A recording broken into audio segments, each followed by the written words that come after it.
live.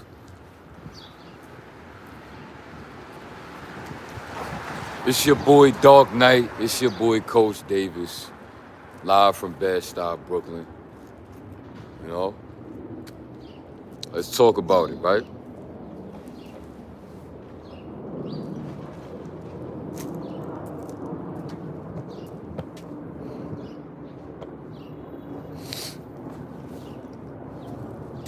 Let's talk about it. Live from Gotham City. You know what I'm saying? Life goes on. There's a bunch of beautiful chapters in a man's life that makes you just more and more of a man.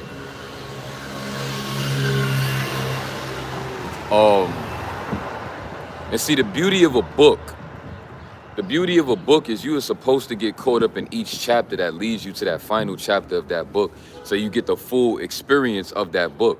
What would a book be like if you read chapter 1 and you felt like you already knew what was going to happen in chapter 2, 3, 4? Like, what would life be like? This is what we got to ask ourselves as men. Why do we allow ourselves to get so caught up in each chapter of our lives to the point where we lose sight of that? Bro, don't give up. There's another chapter, bro. You reading chapter 7 and you forgetting that you got another chapter, bro. Like, it's another chapter of the book. So whatever you going through, bro, there's another chapter, bro. I promise you that. You know, I was on the phone with one of my subscribers yesterday, and he explained to me how, you know, one of his friends was in a 20-year marriage, and his wife cheated on him after 20 years. They had a family, kids together, and everything. And his wife cheated on him, and he was devastated. He was devastated.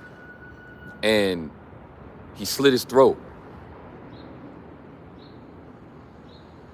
You know, we got people like Capital Steez. You know, he from Brooklyn. He was in a group with Joey Badass. Capital Steez, from what I heard, he was coming on to a lot of knowledge of the world. And he jumped off a building because he couldn't take it. You know? And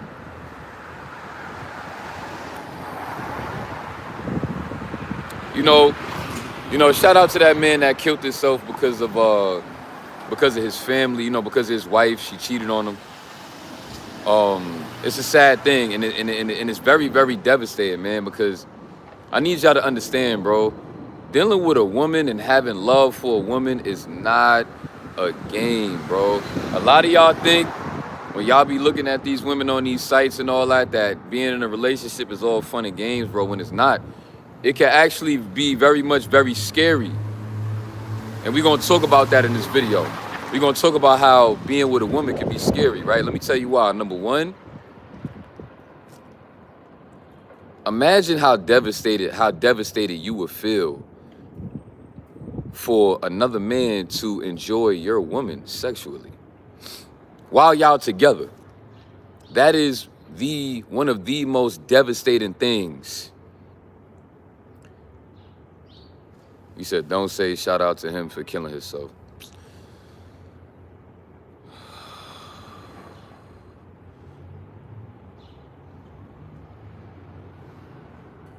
Anyway,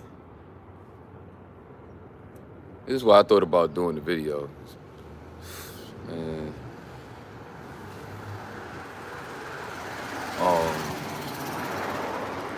Anyway, right? That can be one of the most devastating feelings that you can feel as a man to, you know, think about a woman that you love laying on her back, letting a man just have his way, right? Letting another man pull her hair, right? Probably choke her while he hitting it. You know, there's a lot of women out here that like that aggressive, freaky stuff. Very much. You'll be surprised. And obviously, you know, I'm gonna wait to address this, wait for some more people to get in the building because I already know what's about to happen. I'm live and people about to ask me a bunch of questions about my personal life because I know that y'all seeing what's going on this app.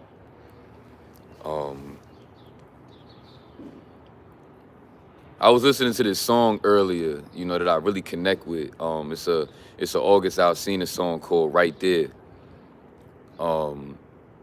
And with that, I had a download when I was listening to that song today, and it really just made me realize the impact that music can have on somebody, which is why I'm so inspired to be an artist. I mean, I've always been inspired to be an artist. I remember like when I first started doing music, when I first had that inspiration to want to do music, that's when I called myself SOS. Like that was my original rap name, SOS. It was SOS the Wolf, right? And the reason why I called myself SOS was because I wanted my music to touch people's souls and potentially even save souls. Make people feel like they can connect with my music in a way that can get them through the day. And I wasn't really aware of how I can do that, but that was where my original motivation struck from. It struck from that because that was the impact that music had on my life. It had a kind of impact on my life that made me feel less alone when I was going through certain things. You know, I used to walk to the 6 train, you know, getting out my crib when I was living in the projects. And I used to walk to the 6 train, 138th Street, 6 train in the Bronx. And I was listening to that song by August Alsina, Right There. And pretty much what he was saying in the song, what he said, I know how it feel when you trying your best, but you got nothing to show for it. So you stay on your grind, trying to get to shine, even turn to crying, like how come I ain't made it yet? I'm just like you, I know the feeling, yo, cause I've been there too. It's pretty much like one of them songs that like just make you feel less alone. And in life as a man, right? And life as a man, what could sometimes make us feel emasculated is having to even listen to songs like that. Like, you know what I'm saying? Well, you got to listen to a man singing in your ear and you actually feel less alone, and it makes you feel good that he's singing in your ear. Like it kind of makes you feel emasculated a little bit. That's how at least I used to look at it. I used to try to avoid that. Like, you know what? I'm about to go listen to some trap music. I'd rather go listen to Chief Keef, all of them like Chirac dudes. Like when I was younger in high school, middle school, like them Chirac demons, they was lit at that time. Everybody was listening to Chicago. Everybody was listening to Chicago. You know what I'm saying? So in my mind, I just would much rather. That's the tough part about life is like when you going through things. When you go through things in your life, you kind of just feel like you want to mask it with more anger. You don't want to mask it with anger. You know, you want to mask it with pride and ego. And we end up, you know, walking ourselves into our own demise. It's crazy that it works that way.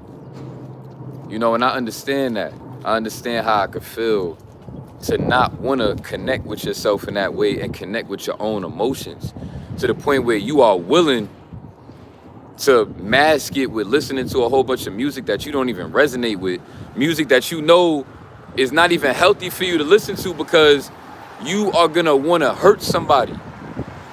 Like imagine how I probably felt being abused by my mother's boyfriend, my mom allowing my mother's boyfriend to abuse me. And then I come outside and I'm listening to, but nigga, I'm 300, bang, bang. Like just all that, you know what I'm saying? All that Chicago shit. and I'm just out there just walking with that anger in my body, and it felt like that music was like fueling me, and it was almost like I started to cope with music like that in that way, where like that kind of music made me feel more like a man. Like, I'm not about to listen to August Alsina sing in my ear, try to make me feel better because I'm going through things. And when that song right there came out, I remember I was in a train station when I was young listening to that song right there, bro.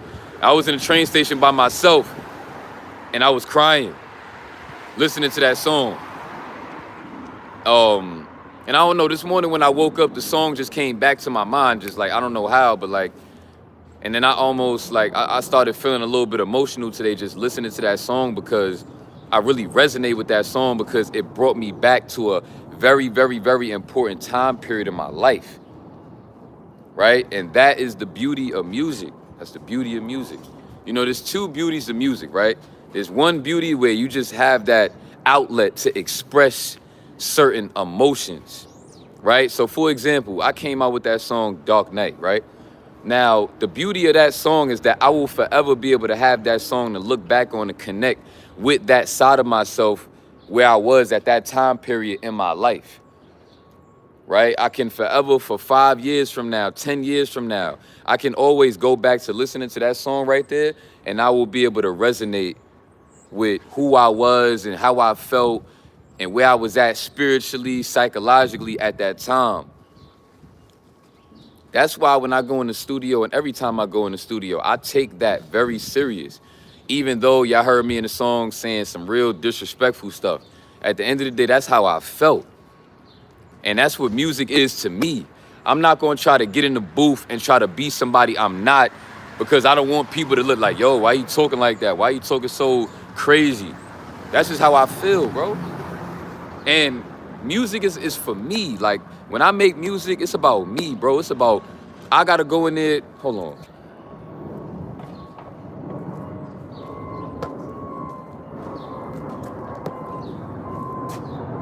I feel like I can see me a little better. Music is about me. You know what I'm saying? And it just feels good to have that outlet. I feel very, very, very connected to the studio. And, as you can see in the title, the next chapter, right? So the next chapter for me is like, I really feel so inspired by that song that I did, and just the potential that I feel like I have as an artist. It's like, how like when you got a favorite artist like Meek Mill, whoever, right?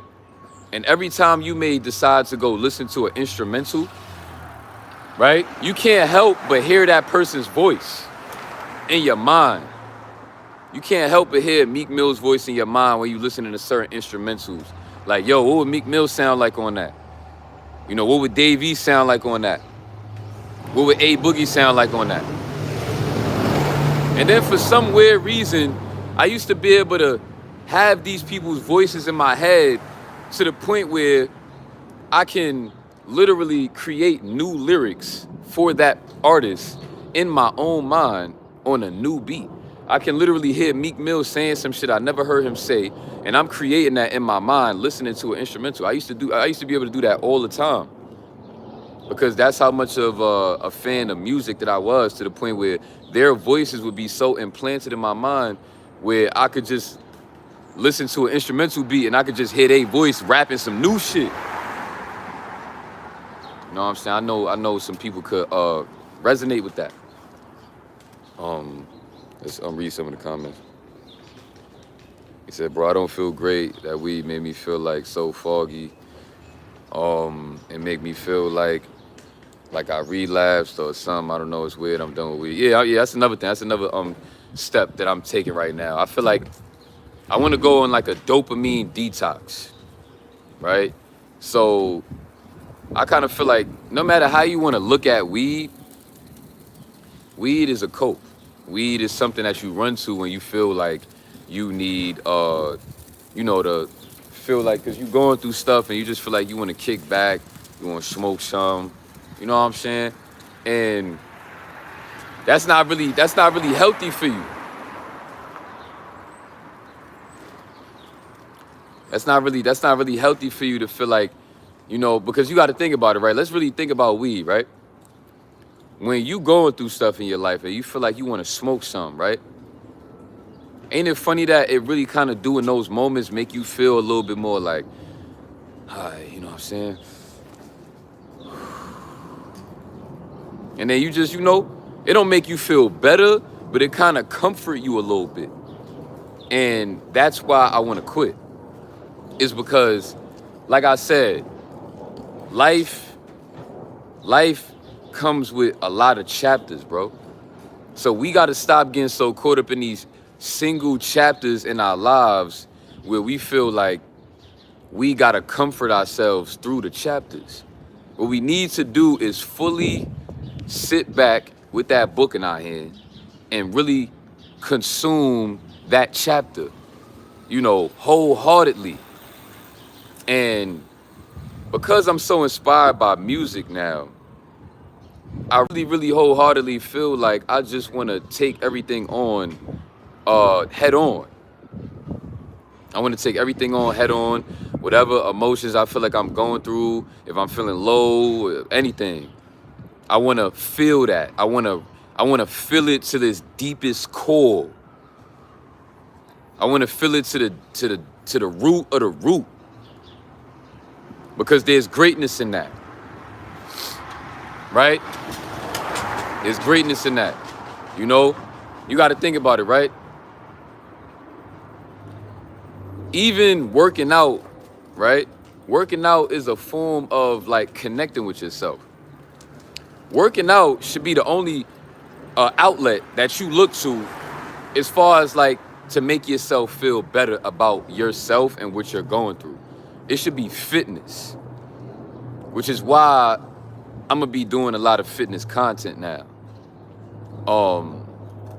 So that's also another chapter for me, is to do a lot of fitness content, you know, and to just show people the importance of when you're going through things, you gotta transmute it. Don't sit there and let it cripple you, because that's a choice.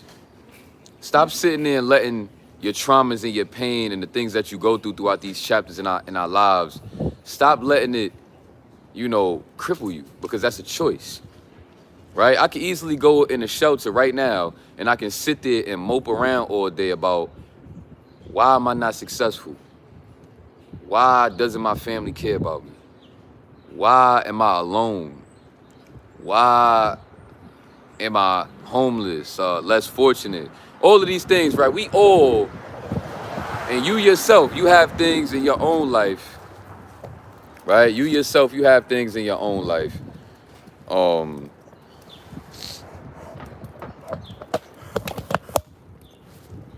Right?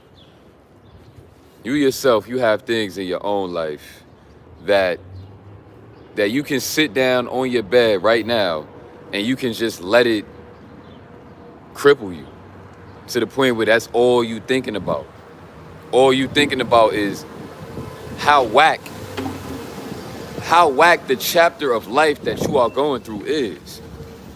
You know, think about it, right? When you having a good chapter in your life, what do we tend to do? We tend to enjoy that chapter so much that we are breezing past it. It kind of feels like life is moving very fast.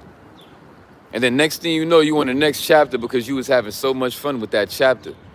And then now when you're going through a new chapter, it's funny that we allow that chapter to now make us go through the chapter a little bit longer than it should be. And then we get out of sync with the flow state. That is the detriment of, you know, not understanding that as a man, life comes with a lot of chapters and you have to just let it flow. You know, you have to feel it and you have to work through it and you have to still move, bro. You have to still get out here and you got to be mobile. You got to go to work. You got to work out. You got to face yourself. You got to meditate, right? You know why? Because What would life be like if it was just all fun and games? When you didn't have to go through things that made you face yourself in certain ways? What would life be like? Life, I don't know. It's crazy when you think about that. It would kind of feel like life is just a breeze. And I know a lot of y'all thinking, what's the problem with life being a breeze? I don't think there's a problem with life being a breeze, but I do think that there is significance in life not being a breeze. That's all. There's great significance in life not being a breeze because you can gain a lot more from adversity, right? If life was just a breeze, we probably wouldn't have too much respect for it. Probably wouldn't appreciate it as much as we should, right? If money just grew on trees, you probably wouldn't appreciate it that much. You probably wouldn't appreciate living good and having your own apartment, just being able to survive and take care of yourself without, needing anybody to hold you down. When you're going through moments where you poor, you less fortunate, right? And then you get to a point where you've been grinding real hard and you finally get to that point in your life where you are not less fortunate and you got some money in your pocket, you got, financial stability. You appreciate it a lot different. You kind of walk a little bit different when you wake up in the morning and you check your account and you see that you got more money than you ever had. And me, myself, obviously, I can't relate to that because I'm not at that point in my life yet. But I am getting to the point where, see, this is the beauty of life, right? When you're going through less fortunate and just certain circumstances, right? You start to envision things before they happen, right? That's the whole purpose of manifestation. You envision it before it happens. So now you envisioning yourself looking in your bank account and seeing more money in there. You envisioning yourself not being in the tough circumstances that you are in right now. And then by the time that you get there, can you just imagine how much better that feeling is going to be when you have it? See, that's the beauty of life that you got to understand, is that maybe if you just look at it like the reason why you're going through things is so that when you're not going through them, you're going to enjoy it a lot more, right? You're going to enjoy the victory a lot more, right? You may be an athlete and then you may go through a very crucial injury on your athletic journey where it might have to make you sit down for a little while and face yourself because now you can't be doing your athletic journey right now because you injured. So now you're just laying in the bed every day going through your injury and you just thinking about how fun it was to be an athlete, how fun it was to be able to do the things that you can do as an athlete. And then now by the time you come back to being an athlete, when you jump up in the air to go for that dunk, it's going to hit a little bit different. When you go to shoot that three-pointer and you see that joint swish through that net, it's going to hit a little different. When you just on the court and you could just do it and just be fluent, even just playing defense, you're going to hit a little different. It's just going to be a lot more fun. You're going to appreciate it a lot more, right? And obviously, I know y'all may not want to mention it, and I respect y'all for not mentioning it, but I'm gonna mention it. Obviously, I seen my ex-girlfriend's video about me where she had spoke about that we are officially broken up, and she is now seeing another guy, and they have already done things together. She didn't say that they had sex, but I guess I would say I know her well enough to know what she means by saying that her and that guy had some fun. And I don't know, when I heard that, I was just like, I don't know, that's I don't want to say nothing disrespectful because I'm not trying to start nothing with that girl. I just want to leave it alone. I'm gonna let her live her life. But obviously I'm gonna react to it because I'm not gonna act like it didn't happen. I'm gonna just say it made me feel uncomfortable to hear that. Because in my mind, I'm just like, we just broke up 2 weeks ago. You know what I'm saying? And for you to just have some fun. And then she even said that she was hugging the guy and she never felt so safe in a guy's arms. Like, I was just like, okay. See, fellas, we don't have that luxury. And that sometimes what can be more hurtful on a man's journey. We don't have that luxury to just snap our fingers and have a woman hold on to us and just make us feel loved. Doesn't work that way. See, we have to earn stuff like that. And sometimes that's what makes men very angry when it comes to love, is that women don't have to earn it. We do. We have to go out here and we have to work our ass off just for somebody to love us. I got to go work my ass off to go change my life and be financially stable and work hard every single day and get my body right every single day. And then now finally a woman is going to want to hold me and tell me everything is going to be okay. I don't need you to tell me everything is going to be okay.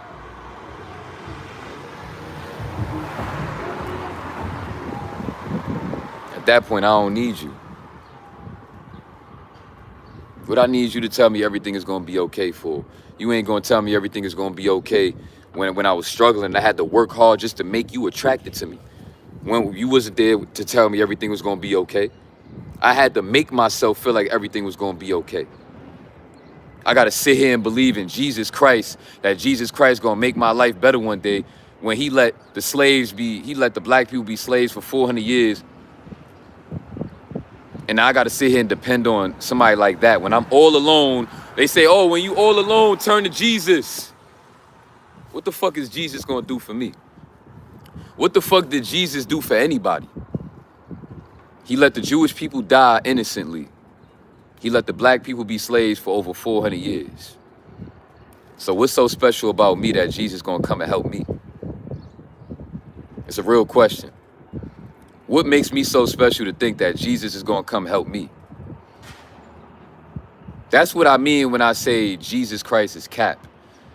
Because let's just be real.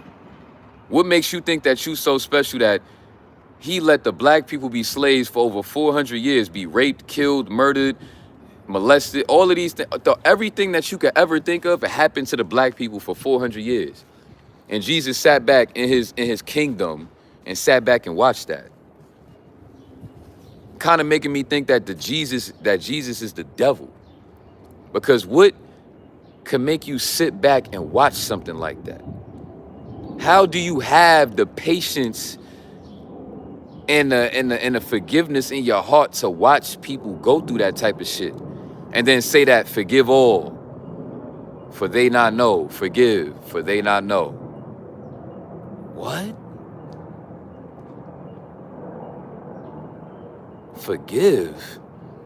400 years? We supposed to forgive? Yo, listen, fellas. I'm here to tell you right now, all you got in this world is your motherfucking self and your fucking balls. All you got is yourself and your balls. That's it. All you got is yourself and your fucking balls. And what I mean by that is your fucking life force. You protect your life force with everything with everything in you, my nigga. You better protect your fucking energy, my nigga. With every single piece and part of you that you have.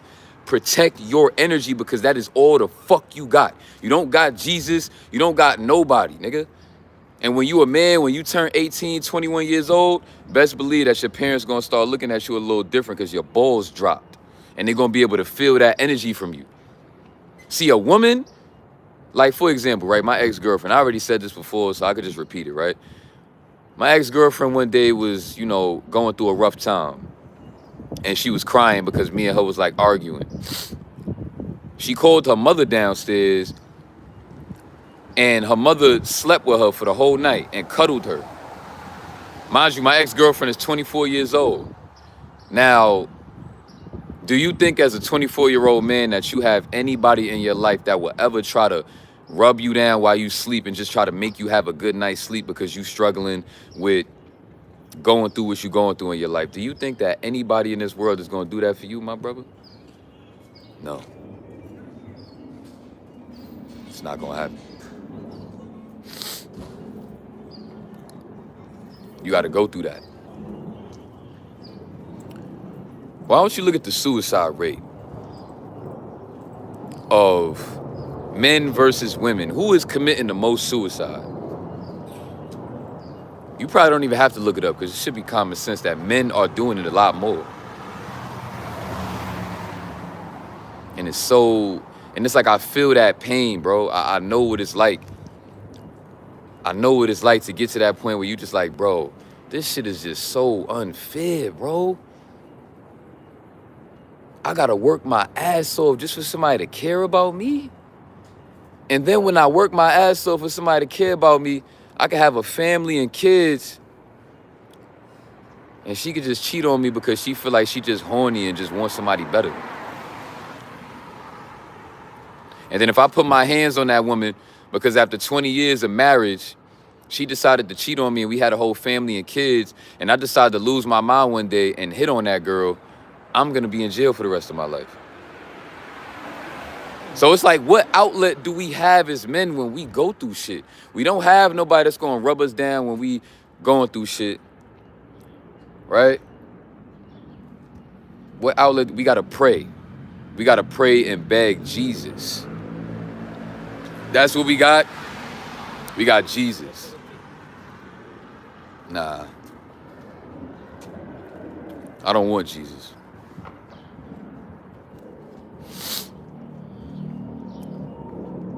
The next chapter for me is to be on some real life Batman shit. I'm gonna be very, very alone, right? I don't want to talk to nobody. I don't want to talk to no women. I just want to be by myself.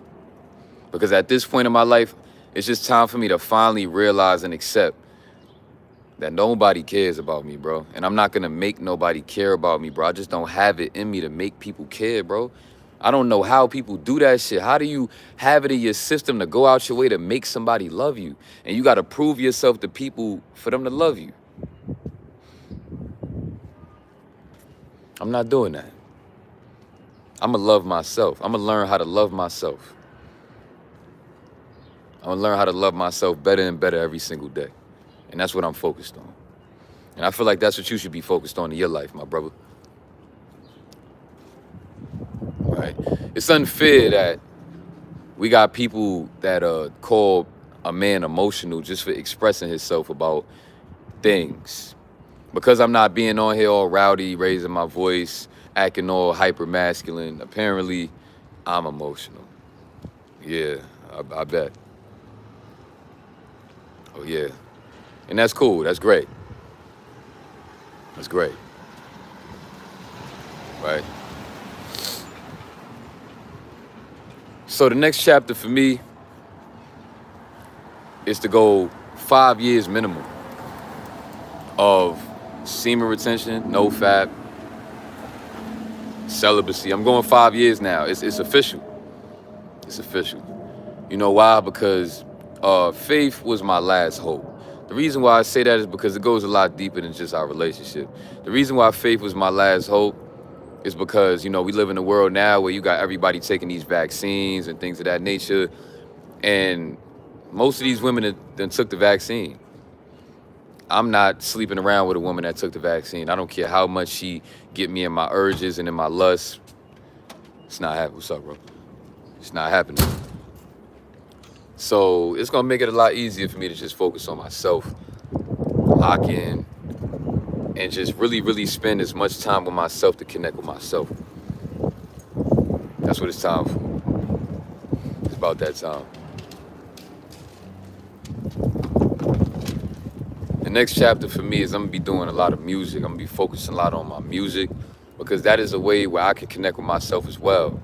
Right, that's another outlet and another form of expression for me that I will use to my advantage. And like I said, I just want to make this clear. You're not gonna see me bashing that girl. I don't even want to talk about that girl no more. I'm just gonna acknowledge that she had said in that video that she just wanted to make the video just to get it out the way, so that she don't gotta never speak on me again. So I'ma just do my respectful reaction, and I'm not gonna call her out her name because she decided to do what she did with another guy so fast, but I don't know. Sometimes I be feeling like women do stuff like that on purpose because they know that even though we broke up, 2 weeks is still kind of like fresh. And now, not only do you got to process a breakup, but you got to process another man having fun with your girl, and that could mean a lot of things. You know, when a girl says something like, when she was with a guy, she just had some fun. That can mean a lot of things. That can mean that they was making out, touching each other. You know, that could mean that, they was probably doing stuff naked, but he didn't put his piece inside to have sex. But, maybe she mooned him. Maybe she dropped the drawers on him. Maybe she was gripping him up and all that. Like, and I feel like, I don't know, like I said, I felt like it was a spiritual attack when she did that. She tried to spiritually attack me by trying to make my mind wonder what she did with another man. And that was a very smart tactic if that was the case. But if it wasn't, and she just felt like she just didn't want to say her business, then that's cool too. I get that as well. But that's just one thing I'm tired of. I'm tired of being around, I don't know, that relationship, man. It just kind of, it really brought a lot of awareness in my life about the importance of just self and self-love. Because I felt like that whole relationship, I was trying to make her understand me better as a person. Like, yo, the reason why I'm this way is because of that. And I got this and I got that. And now when I think about it, it's like, I didn't belong in no relationship, because if I had things about myself that I had to try to teach somebody about me, that the reason why I am the way I am in certain situations, that is a clear indication that I do not belong in a relationship. Clear indication. Clear indication that I do not belong in no relationship if I have things about myself that I have to try to warn somebody about. Like, oh, this is my triggers, this, that, and the third. All right? My last relationship led to my current 2-year retention journey, so I know exactly where your head at right now, coach. You locked in. Yeah, bro. 100%. And see, that's the beauty sometimes, the chapters, you know what I'm saying? Sometimes you gotta really, really be invested in that chapter. I was really, really invested in that relationship, so that now when we not together, it take me to the point where now I'm gonna be very, very invested in my own chapter, moving forward in my own life, to be like, all right, new chapter. Me, myself, and I, focused on myself, focused on my SR NoFap journey. Because, looking back on just my NoFap journey throughout that relationship, it was very bad. And I'm not going to sit here and blame that on her, because like I said, I'm trying to avoid doing anything that will make that girl feel like I'm trying to attack her or diss her. That's not what I'm trying to do. So I do want to mention that it's not like it's her fault. I'm not blaming her for my own relapses. I'm blaming myself, right? Because I lack that discipline. And I've always lacked that discipline my whole life. My whole life, I've always lacked discipline since I was young enough to understand the importance of, being responsible and things of that nature. I always struggled with that, always.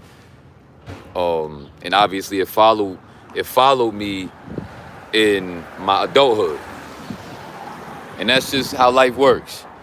If you are raised in a certain upbringing where you are not taught certain things, then it's gonna follow you in your adulthood. And that's the difference between men and women. See, a man, you gotta figure that out for yourself. A woman, she can have certain issues within herself, but because she's a woman, a man is gonna wanna try to teach her, show her, and mold her. All she gotta do is be a woman.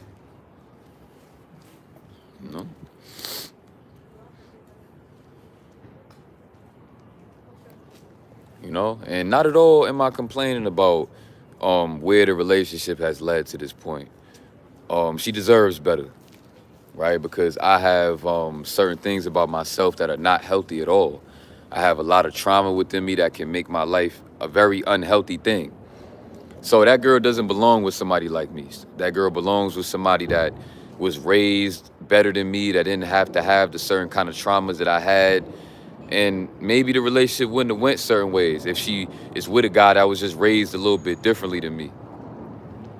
You know? Because no matter what a woman does, it never gives you the right to feel like you get mad enough to want to put your hands on that woman. It doesn't matter. It doesn't matter. It doesn't matter. It doesn't matter what happens. You know? So that girl does not need to be in a relationship with somebody like me. Not at all. She needs to stay far away from people like me. And a lot of women need to stay far away from people like me. 100%. I am not a guy that is mentally stable enough to be with any woman. Any woman. And I finally realized that. I do not have the mental stability to be with a woman. Not at all. Right?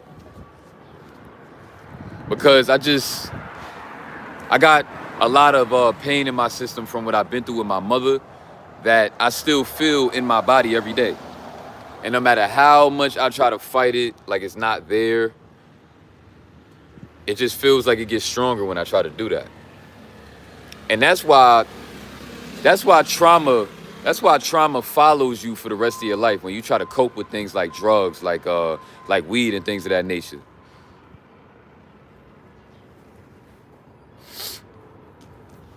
You know, because now when you get grown and you don't want to sit with yourself because you don't want to come off like you look emotional and things like that, now you start to you want to kick back, you want to smoke weed, you want to listen to drill music, and you end up masking it even more because now, think about it, right? When you a kid, you don't know how to face yourself. You're just going through the motions. Now when you become an adult living your own life, now you finally have to face everything that you've been through, every trauma that you have. And what ends up happening is that you end up masking it because you don't want to do that. You like, yo, I'm a grown man, bro. I'm not about to sit here and try to sit with things that I've been through as a kid, bro. I'm not about to do that. I'm not doing that. It just don't really feel right to do. But it's just something that has to be done. It's something that has to be done. That's why there's so many people in this world that just move a certain way. That people like me can understand that these people just didn't face themselves enough. Because it takes a great level of understanding to realize that you have to take a step back and you have to sit with yourself and you have to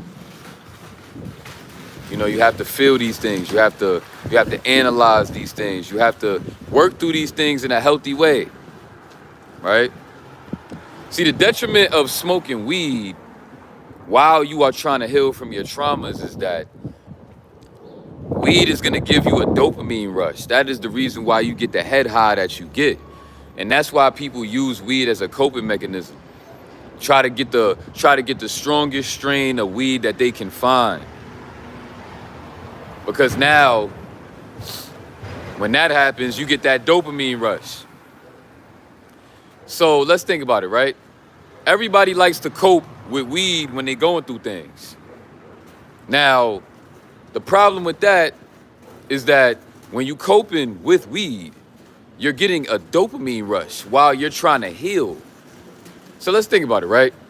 As men, this is what we end up doing. You go through things in your life. Whatever you go through it, right?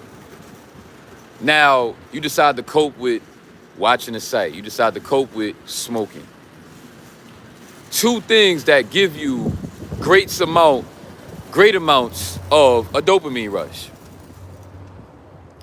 And that is the art of the Matrix. Right? They don't want you to face yourself. They just want you to cope. Right?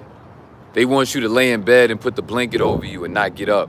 They don't want you to wake up 4:35 a.m. in the morning about 3-4 times a week and just really go out there and work. Work hard. Face yourself. That's what we should be doing.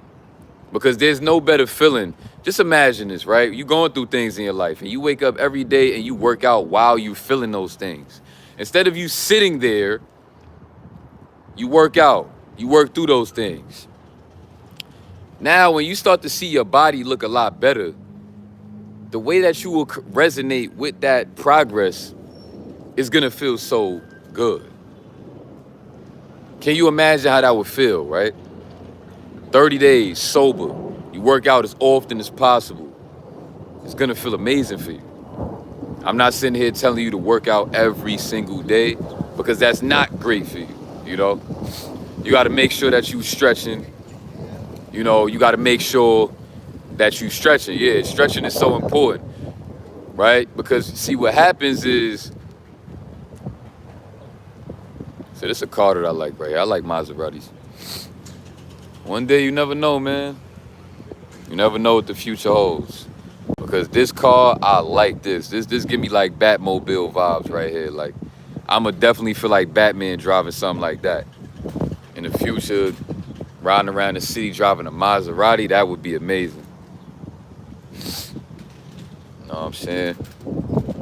Just look at how beautiful it looks. This looks amazing. Definitely Batmobile vibes. I like that. Right? You know, what we got to stop doing is blaming people. Right? Because that can take away from your progress. When you want to blame people for why you feel the way you feel, why you are the way you are, we got to stop doing that.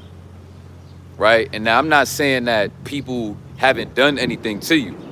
What I'm saying is that it takes away from you working through it in a certain way, because now when you blame somebody for something, you taking away from extra energy that you can store for yourself. Right? Which would I tell myself, right, when I went through things in my life and I look back on it, right, what I tell myself is that I'ma just use it. I'ma just use it. That's what you gotta try to transmute your pain into. You don't let it use you. You don't let it abuse you to the point where you gotta sit around and mope around all day all sad, and then you smoking a whole bunch of weed to try to cope with where you are in life. Right? That's not what you want to do. What you want to do is you want to get to the point in your life where you just can use everything that you've been through. Use it. Like, okay, I've been through this, and I feel how it makes me feel when I think about it. So how can I use this to my advantage to be better? Now, see, the reason why that's a tough pill to swallow right there is because we live in a place in a time where trying to understand something like self-love is a little bit difficult. It's like, okay, I've been through these things in my life, and now I have to use it to love myself more.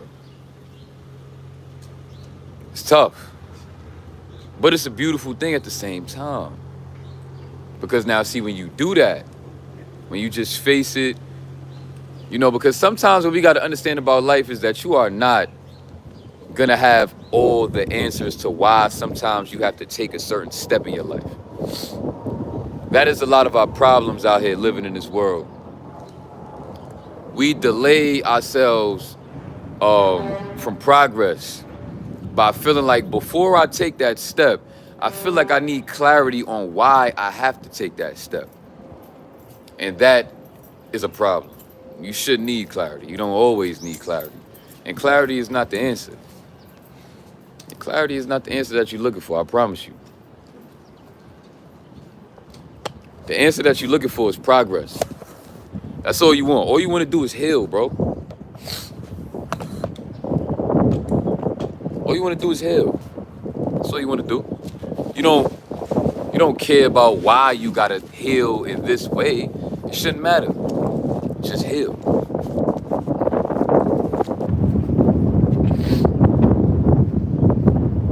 Just heal. That's what it's all about. Just focus on your healing. You know, I spent a lot of time on this YouTube app. getting confused by a lot of negative energy. Um, you know, and at the end of the day, I can sit here and blame these people about, oh, why they coming at me like this? Why they coming at me like that? But why the fuck would I waste my time thinking about that? Like, what is that gonna do for me trying to figure out a random person on this internet app that I never met a day in my life? What is that gonna do for me trying to understand and figure out why they feel the way that they feel about me? Like, how is that gonna help me grow? Like, oh, there's a bunch of like, you know, fully grown men out here with like literally penises in their underwears that's watching me that want my attention. And they have literally a penis in their underwear that like when they wake up in the morning, it gets erect and they want to have sex with a woman. And these men care about trying to get my attention. They have a literal penis in their underwear. Like that alone is enough for me to be like, I don't think I care to really engage with that. You just got to think about it. When a man, just imagine people naked. Like imagine if everybody was just like, there was no such thing as clothes and everybody was naked, right? Imagine a naked, fully grown man typing in the comments trying to get your attention. And he literally got a penis with balls. And he's trying to talk to you with his, and he's naked talking to you. And you just, bro, what? That's just my response to that. It's like, bro, you literally have a penis in your underwear. Why are you talking to me?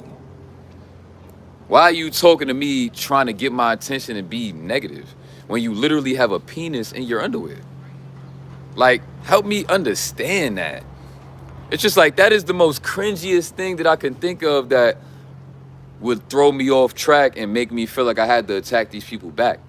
Because I can just imagine a fully grown man with a penis in his underwear, sitting down with a penis in his underwear, sitting down, trying to talk to me. It's just like, bro, I don't want to talk to you, bro. You got a penis. You know what I'm saying? So, I don't know, man. That's just my response to that. Yeah. Just that statement alone is enough motivation for me to continue to just move forward in this new chapter of just focusing on myself. You know what I'm saying? I feel very inspired, you know.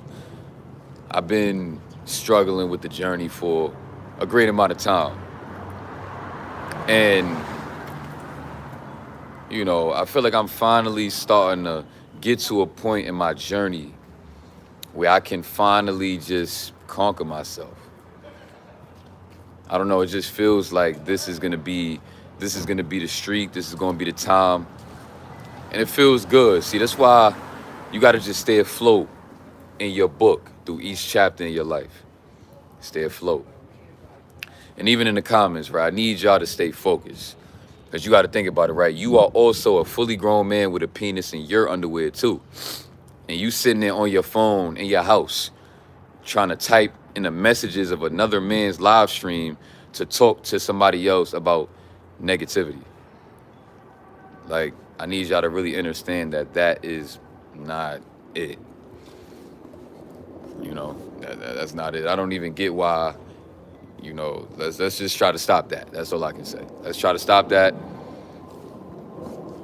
Because it is very weird.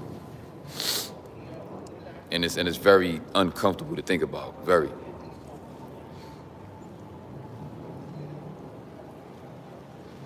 know what I'm saying? And I continue to see you guys still trying to talk to these people. Like I said, bro, you have a penis in your underwear. Why are you talking to another man in the comment section of another man's live stream? Like, you got to really check yourself, my guy. Like, let's really understand what's going on right now. You are watching another man's live stream, talking to other people about negativity. Why? You might as well just get off this live and go about your day. I'd rather you go do that. If you feel like you just can't tolerate looking at negativity and you have to engage with trying to say something to these people, then bro, just go about your day. Just get off my live stream, bro. Just go about your day. Because I'd rather you just go be productive and go do something better with your time than to be watching my live stream trying to talk to other people that are just weird. Like, let those people troll me. Let them do that. Because they want my attention. They don't even care about y'all in the comments. They want my attention. So you are just wasting your time talking to people that want my attention. They don't want your attention. They want mine. That's why they even engaging with you, because they want me to stop what I'm talking about to see that the comments is flooded with a bunch of men talking to each other about bullshit. They trying to get my attention. They want me to see them. That's why you realize the more that I stay focused on the topic at hand, the more that they start to spam and troll me more, because they just really, really want that engagement from me. You know what I'm saying? That's another. Make sure everybody that's watching this live stream go subscribe to Jahad Green. He's the realest man on the planet. I don't think that I've ever seen or heard of anybody realer in my life than somebody like that, man. I gotta be honest. That man is the realest person on this earth. There is nobody on this planet that will ever live to see and be somebody that can embody somebody like that man. That man is something very, very, very, very, very special about that man. I don't think that there's anybody that has ever existed. Like, when you talk about people like Malcolm X, you talk about people like Martin Luther King, and then you talk about Jahad Green, you like, yo, bro, nah. Who the hell is Malcolm X? Who the hell is anybody in this world? You know what? Everybody on this planet needs to just wake up every day and just go watch him. Go watch Jahad. What are you doing with your life if you're not going to watch Jahad Green? Like, are you serious? Like, let's be serious, bro. Like, let's really try to make it make sense. Why are you not watching Jahad Green's channel? Why? Like, what? Like, I'm really just trying to understand that. Why wouldn't you watch Jahad Green? Why not? You watching other people on YouTube and you don't even know that Jahad Green has a channel? You don't even know that guy has a channel? Come on, man. Y'all got to do better than go watch that man, bro. I could never amount to the realness of that man. I could never amount to that. Never. Never in life. Never for the rest of my life of living on this planet can I amount to how real and stand up and thorough and just like a masculine man that Jahad Green is. Never. Right? And if anybody you know, wants to subscribe to my ex-girlfriend's page, you can do that as well. Or I'm not, you know, I'm gonna just say that, like, yeah, don't feel bad if you wanted my support, because I don't even know you niggas. You know what I'm saying? Let's just be clear. Like, oh, if he don't fuck with that person, I'm not, bro, I don't care. If you niggas want to go and watch certain people, bro, do it look like I give a fuck? I don't know you niggas, bro. I just get on here and I be real, right?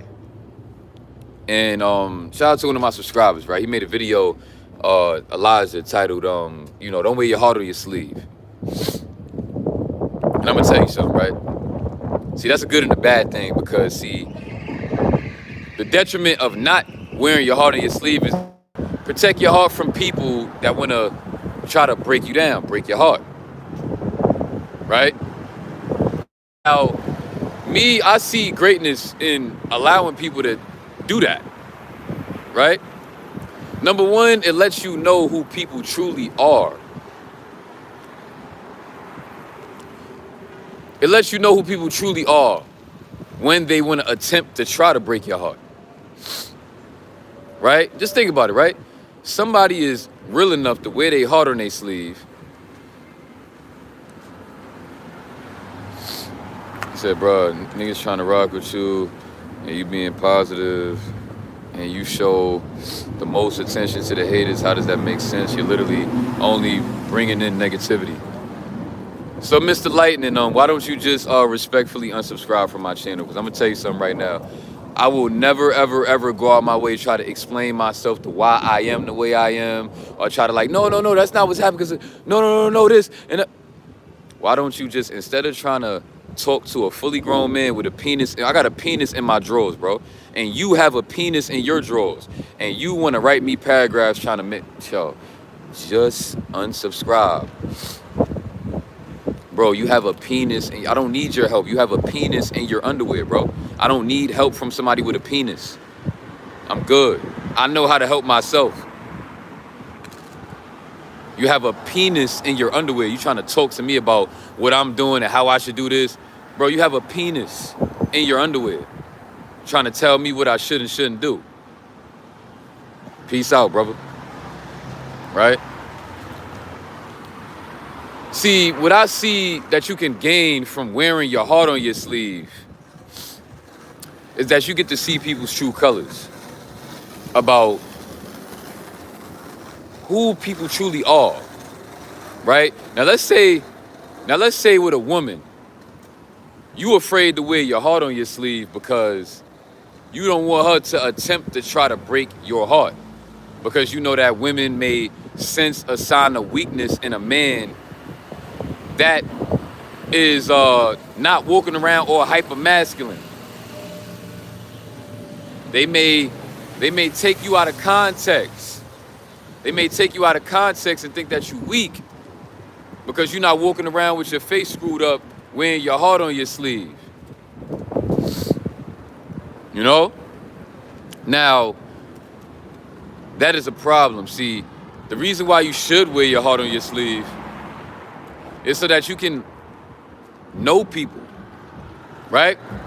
Because see, there's something about getting your heart broken or somebody attempting to try to break your heart is something that you can't ignore.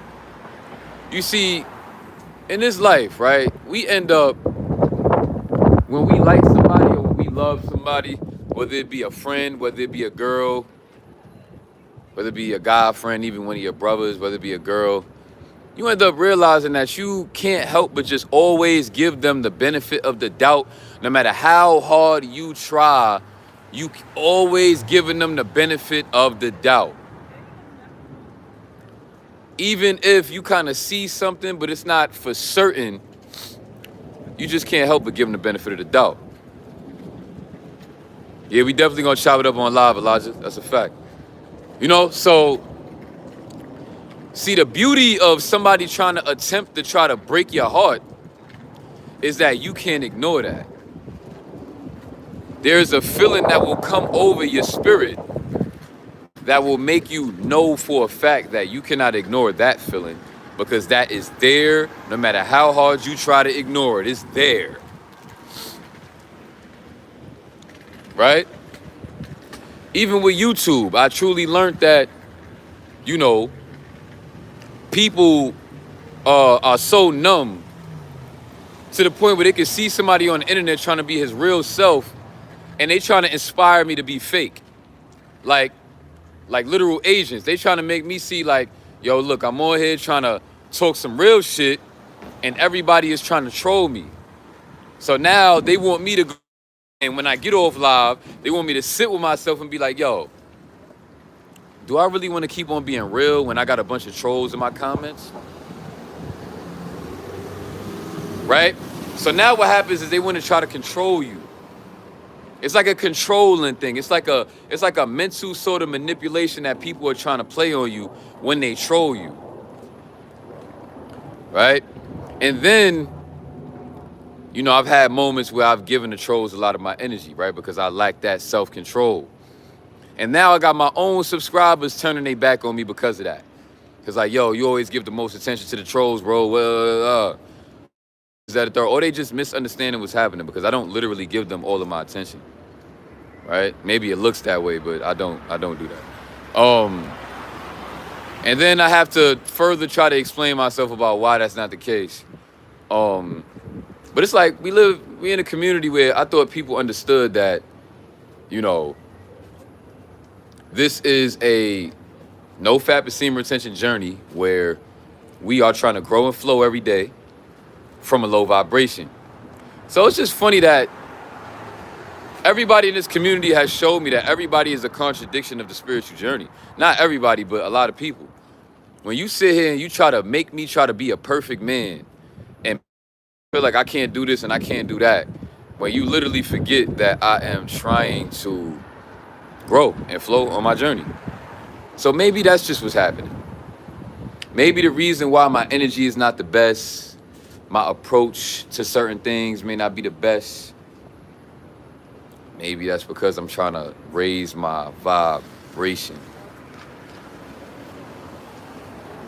Did people forget that my vibration is not as high as I would like it to be?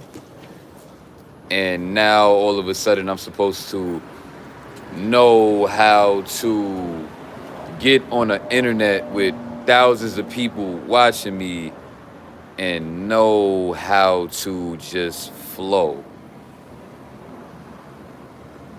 When in my real life, I'm still trying to learn how to flow. I'm supposed to just get on the internet, thousands of people, and just know. I don't know. But see, that's the beauty of wearing your heart on your sleeve. You get to really understand how entitled people are, to where they themselves understand why they are the way they are. But when you yourself are going through your own motions, they don't want to try to give you the same benefit of the doubt.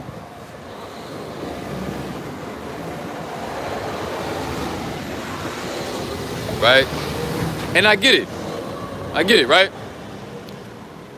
The reason why a lot of people can't understand a lot of the things that I do is because you're not in my shoes. That's the only reason why. You know? And that is why people are afraid to be unique and be different.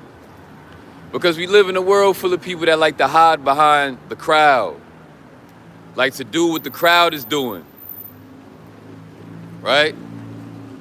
Now, here I am. I get on the internet and I'm doing something that nobody is doing. I'm documenting my life. I'm very raw and unapologetically honest about pretty much everything. And I deal with a lot of different energy, right? A lot of good, a lot of bad. And it's just an extra form of outlet for me to learn how to grow and flow in my own spiritual journey. I use this platform as a way to grow on my spirituality because, like I said, right, going back to what we was talking about earlier, we live in a time period where when you are going through things, you are looking for coping mechanisms. You want to keep those certain selective friends around because you know those certain selective friends are going to tell you things that you may want to hear to help you get through it. They're going to only be positive to you. They're going to only support you, right? So I'm just thinking in my mind, like, you know what? I'm going to just unapologetically be myself, and I'm going to let everybody bash me. I'm going to let them do it. And when that happens, I get to gain other things within my spiritual life and my journey that the average man is not going to have access to. See, I have access to a lot of different energy that the average man on their spiritual journey doesn't have access to. Right? Right? See, when I was a child, I was beat on. My entire childhood, I was beat on by a fully grown man. And now I become an adult. Now I become an adult and I have to deal with what that did to me as a person. Right? Because this is how life works, right? Me, for example, right? I was beat on by a fully grown man. Now, when I get to a certain age, my mom just kicked me out. Boof. Go figure it out. Give me the boot. Poof. Now, I got to learn how to work through those things. I got to learn how to flow and grow in life through all of that. Now I got to take on what living in that household did to me, and I got to take that with me in my real life all by myself, right? And that is what can make life unfair sometimes. Because now you like, how can I truly even live my life if now I have to work through what I've been through living at home? And I'm telling you right now, a lot of grown folks going through that. They just don't talk about it. They just don't talk about it because they don't want to be bashed like me. They don't want to put themselves out there, have a whole bunch of people judge them, antagonize them, tease them, and things of that nature. They don't want that because it takes a great amount of strength to be able to stand tall as I do and see all of the troll comments and still sit here and still wear my heart on my sleeve. Still. You know, it's like, this is how I see it, right? Let's say I'm talking about something very personal, something that makes me feel like I could feel that in my spirit because I've really been through that. Now, I read the comments and I see like 5, 6 different trolls spamming something trying to get my attention. It's kind of like I level up, right? Because now I'm talking my shit, talking my real shit, and then I see like 5, 6, 7, 8 different comments of people trying to attack me. Now I have a choice to make. Do I just give up? Do I just stop being real? Do I just, these things, all of these negative things, right? And now, when I still stand tall, with the smile on my face that you see, and I still have the courage to speak my raw truth, it makes me feel very powerful. Very. Right? I can easily lash out. Easily, right? But see, the problem with that is I end up draining myself. Right? That is why we have to stop attacking people that we feel like are attacking us. We have to stop doing that. Blessings. You know what I'm saying? Somebody just walked past me and just said blessings. They can feel the energy. And I'm in Bed-Stuy, Brooklyn. So that hit a little different when you got, for me, like grown men walking past you saying certain things, and we in Bed-Stuy, Brooklyn. You know? So I need you to understand something, man. You need to wear your heart on your sleeve. You need to. You need to get yourself hurt. You need to. You need to let people hurt you. You need to accept that this world is not going to comfort you when you are going through things. It's time to wake up. It's time to wake up. Stop feeling like the world is going to comfort you or the world owes you that. Like, oh, I didn't ask to be here. Well, I didn't ask to be here. Why I got to go through this? And then you feel entitled. That's why this whole GTA Gotham series I'm starting, this is actually real for me because it's real for me because we really do live in a GTA world. Right? For example, if you don't have money, what the hell can you do in the world? I feel like everybody's focus should only be to a bag. Let's focus on that. You shouldn't even be thinking about women at all because there is nothing that a woman can do for you. Absolutely nothing. And I may sound like Steph is cold, the AMS, and I'm not. Let me break down what I mean by that. What I mean that a woman can do absolutely nothing for you is that, like I said, in order for a woman to feel like she wants to do something for you, is you have to grow to get to that point for her to feel like you are worthy of that. You have to prove to a woman that you are worthy of her love. Why would you go out your way to try to earn somebody else's love? Get the fuck out of here. Keep that fucking love. I don't want that shit. You think I'm about to really go out my way to try to earn your love? Yeah, all right. I'm better off trying to heal, trying to build my relationship with my mother than trying to get a woman to try to earn a woman love. Are you stupid?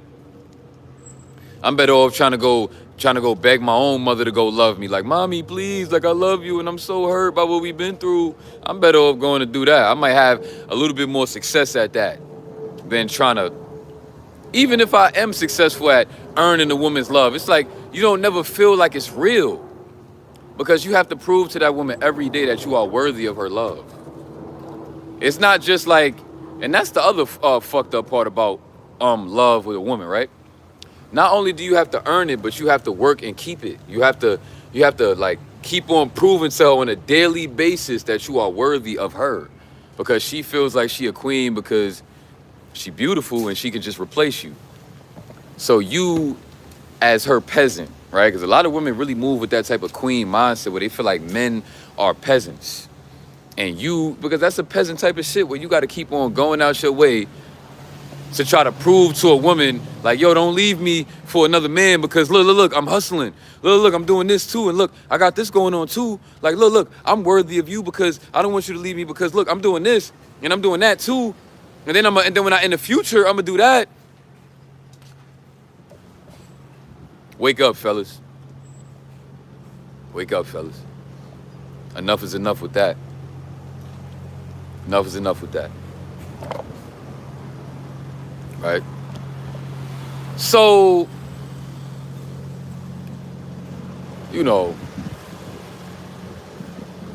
I don't want nobody to go over there to Faith page and be trolling her about, you know, doing certain things. Because, you know, it's funny. You know, it's like women can do no wrong, right? People forget that she's a Muslim woman that's supposed to be respecting her Lord and Savior, which is Allah, correct? So, isn't it kind of funny how, because she was in a relationship with me and it didn't work out, everybody just forgets, like, why are you with another guy after 2 weeks having fun? Aren't you supposed to be trying to maybe build your relationship with Allah?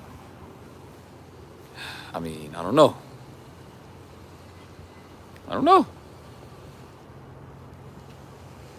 Right? That's just really what I got to say about that, you know.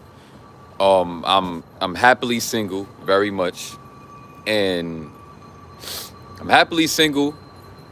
And I'm going to be protecting my energy with everything that I have in me. Everything I have in me. And within this next chapter, in my journey, I will never speak about faith again. I will never speak about jihad again. Ever for the rest of my life. I'm going to tell you something right now. Before I ever in my life mention faith or jihad's name, I will literally kill myself. I will literally kill myself before I ever even speak their name out of my mouth after this live stream. I will never, for the rest of my life as a human being on this planet, ever in life say their name out of my mouth again. Ever in life. And if I ever feel like I want to say their name, I'm going to just slit my throat. I'm going to kill myself. That is the point where I'm at right now with just engaging with certain things.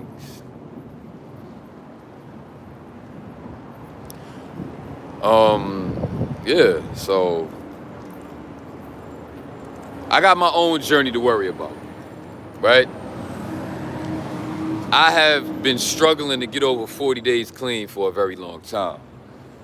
That's what I need to be focused on. I do not, because let me tell you something right now. Let me tell you something about women. As a man, a woman is not gonna feel sorry for you about why you have a sight addiction. Women can't comprehend that. You know why? Because women are queens and they want you to worship them, not any other woman. So She doesn't care about you had a sight addiction because you've been through this and you've been through that and that's why you coping. She don't care. She thinking in her mind like, why are you watching other women? That's all she can hear when you say that. Why are you watching other women when you got me? She can't comprehend when you try to even, if you try to ever break down to a woman why you have a sight addiction, she gonna look at you like you trying to like make excuses for it so that it's okay to do it. You know? That's what she thinks that you're trying to do. She doesn't think that you're trying to just give her clarity about why is it you have that issue, right? She is going to take it as, why is he trying to make excuses for it? That's all she's going to hit. Shit. Let me tell you something on this journey, fellas. Woman attraction is very, very real. See, I've been getting some woman attraction lately. I'm not going to say too much about, because I know I got a lot of haters that watch me. So I'm going to be very selective about certain things going forward. How about this? This is also a part of my next chapter. If I am ever engaging with another woman, you will never hear about that on the internet ever again. Ever again for the rest of my YouTube career, you will never hear me engaging or anything that has to do with me with another woman. You will never hear about that again. Because I need you to know something. I don't have nothing to prove. I don't want to make it seem like I have something to prove. None of that. Because me in real life, I know who I am. I'm not about to try to get on this internet app and try to convince a bunch of people I don't even know about who I am and what I got going on and what I got this type of woman and this woman that. I don't have absolutely anything to prove. Nothing. So, but yeah, I need you to know that woman attraction is a very real thing. And this is what I feel like I've learned about woman attraction. What I've learned about woman attraction is when you live in your truth as a man and you may feel the pain of the things that you've been through in your life, you feel that pain, right? And you just walk around with it and you not trying to act all tough, women can connect with that. And that will make your life a lot easier when it comes to trying to connect with a woman. When you try to mask your pain with hyper masculinity, you are just blocking your blessings. You're blocking your blessings. When you look in a woman's eyes, let her see the pain in your eyes. Let her see the agony. Let her see your soul. Let her see it. Don't try to give her no fake poker face. Don't do that. And when I talk these raw talks like this, I'm not talking to everybody. My channel is not even for everybody. So some of y'all need to just, cut your losses and get off my channel and don't even come back. Because a lot of y'all be wasting your time watching me because my channel is not even for a lot of y'all anyway. But when I say that, I'm talking to the people that want to attract real interactions with people. Now, what do you gain from trying to mask something if you want to really truly connect with people and really have real, true experiences, right? Right? You want to make sure that life is worth living. A lot of people get to the point where they so suicidal and they want to kill themselves because it gets to the point where life just doesn't really feel like it's really worth living. You know why? Because you've been doing so much faking. You've been doing so much hiding and masking that it gets to the point where it's easy for you to just think that life ain't worth living no more.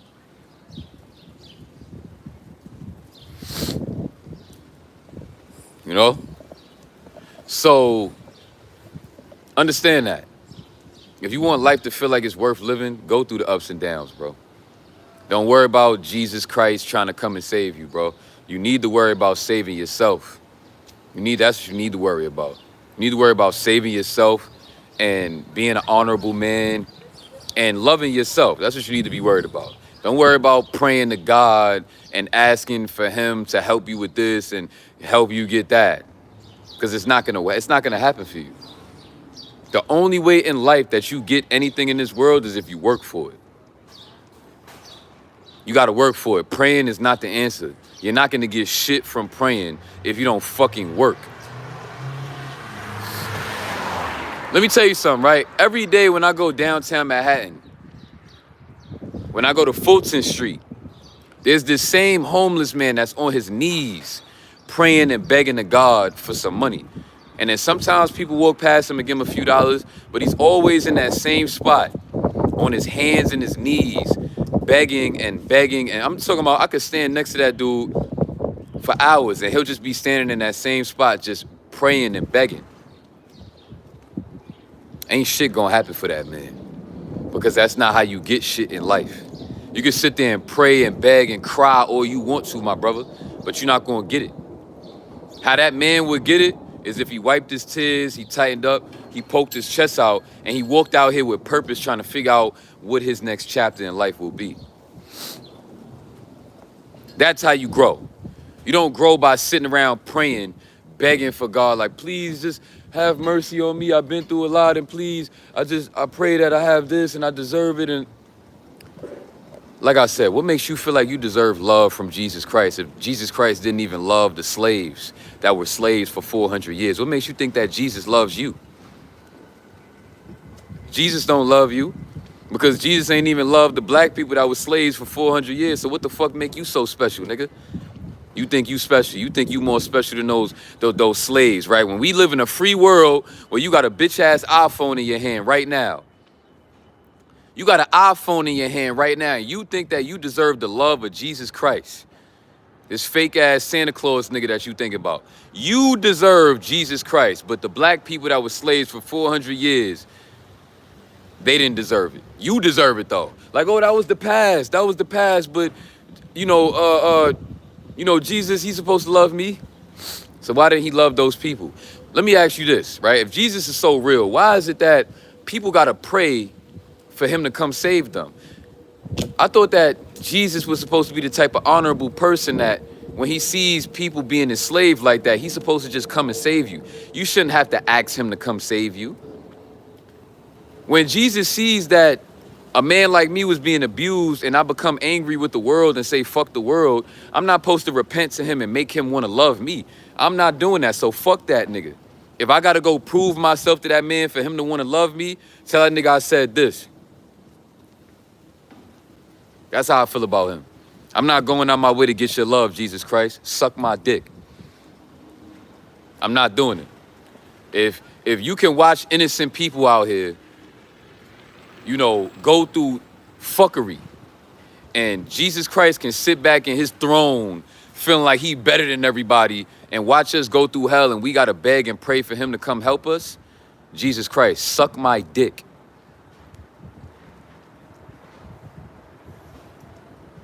And it's quite funny that people can't resonate with that message, because I feel like I'm making a very valid point. How would you feel if your father, you was going through things and you had to prove to your literal biological father that you deserve his love? How would that make you feel? You wouldn't feel good about that, right? Because you're supposed to be like, yo, you my dad. Why do I got to go out my way to try to make you love me? You had me. I came out of your balls, right? So why doesn't that same thing pertain to the Lord and Savior, the creator of this universe?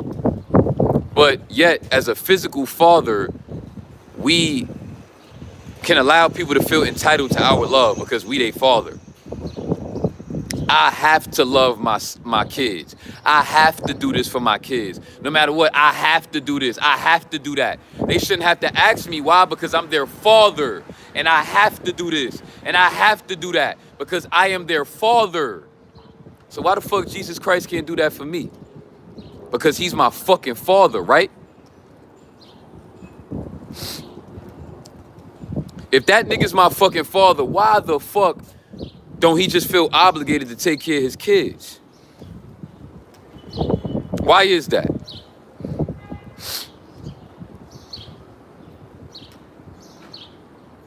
No, Jesus Christ ain't give me shit. He didn't give me shit. He could suck my dick. That's what he gave me. He gave me a dick that he can suck on. That's what he gave me. He gave me a big fat dick that he could kiss and lick and suck on. And I'ma bust the same life force that he gave him, I bust it in his mouth. That's what he gave me, you heard? Go clip that for your little faggot ass channel, nigga. Go clip that. I told Jesus that I'm a nut in his mouth. Suck my dick. I will nut in Jesus Christ's mouth. Go ahead, go clip that for your faggot ass channel. Go ahead, tell him go punish me, bro. I don't care. I don't care if that bitch ass nigga punish me because y'all bitch ass niggas still gonna be praying, oh, Jesus, Jesus. He's not gonna never help your bitch ass. So he could go ahead and kill me if he wants to.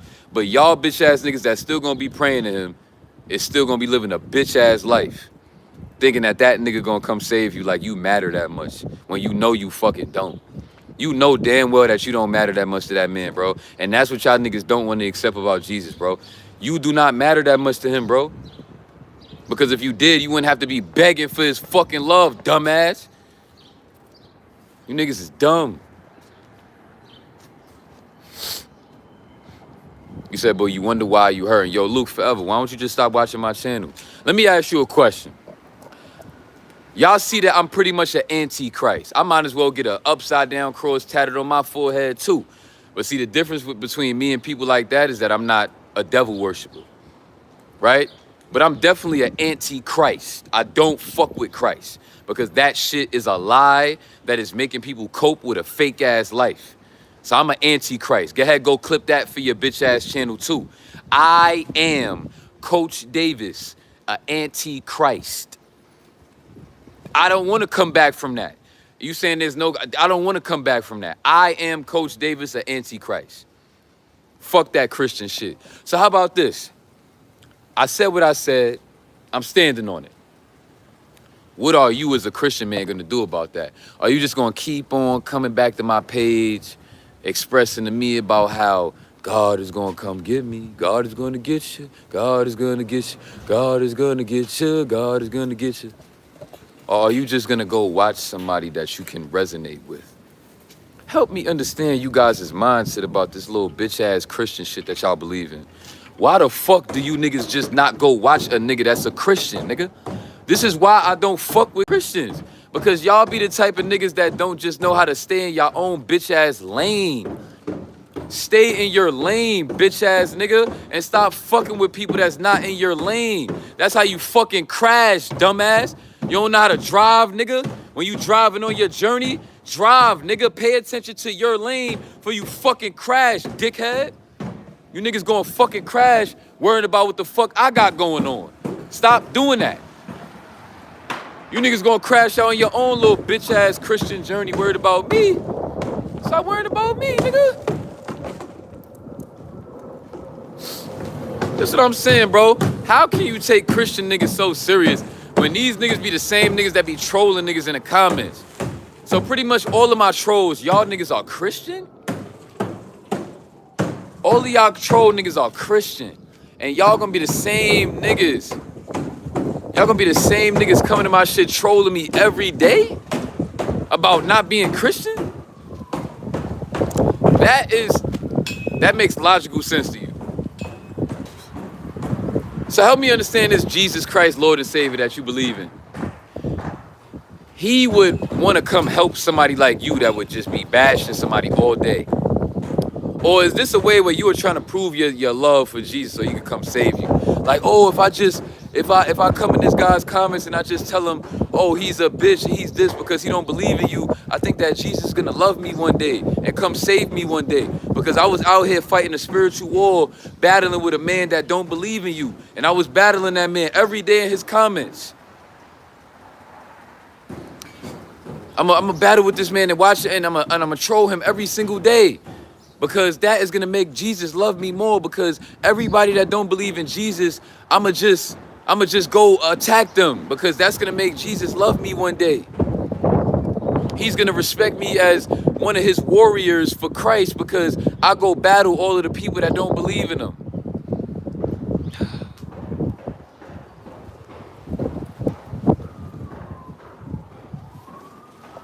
Stuff.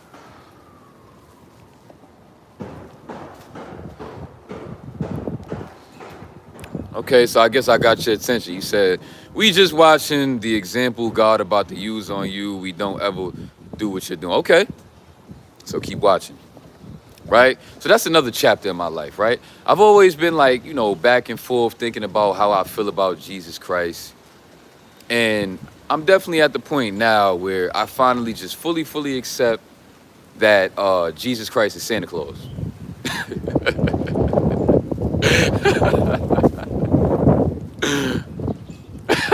When you listen to the Santa Claus song, it really do resonate with that Jesus Christ shit. It makes sense. When you say Santa Claus is coming to town, Santa Claus is coming to town. He knows when you are sleeping. He knows when you're awake. He knows when you've been bad or good, so be good for goodness sake. Oh, you better not cry, you better not shout, you better not cry, I'm telling you why. Jesus Christ is coming to town.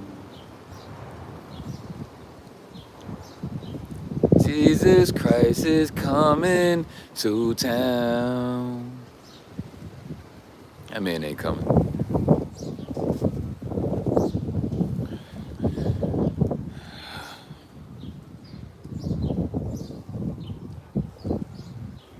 I would much rather burn in hell than to be living a life full of waiting on Santa Claus to come to town. I'd rather go burn in hell, just go live the truth of the world. Fuck it. I'm cool with going to burn in hell. I can't wait to go burn in hell. I can't wait. Because when I go burn in hell, y'all gonna be living the rest of y'all life singing, Jesus Christ is coming to town. Jesus Christ is coming to town.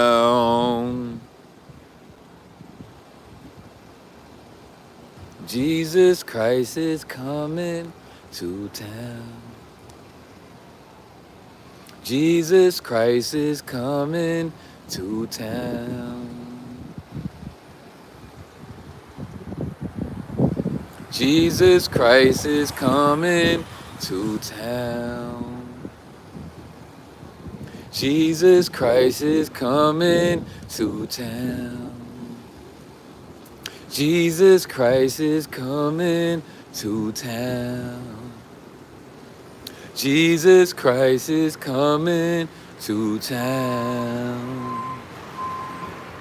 Jesus Christ is coming to town. Jesus Christ is coming to town. Jesus Christ is coming to town. Jesus Christ is coming to town. Jesus Christ is coming to town.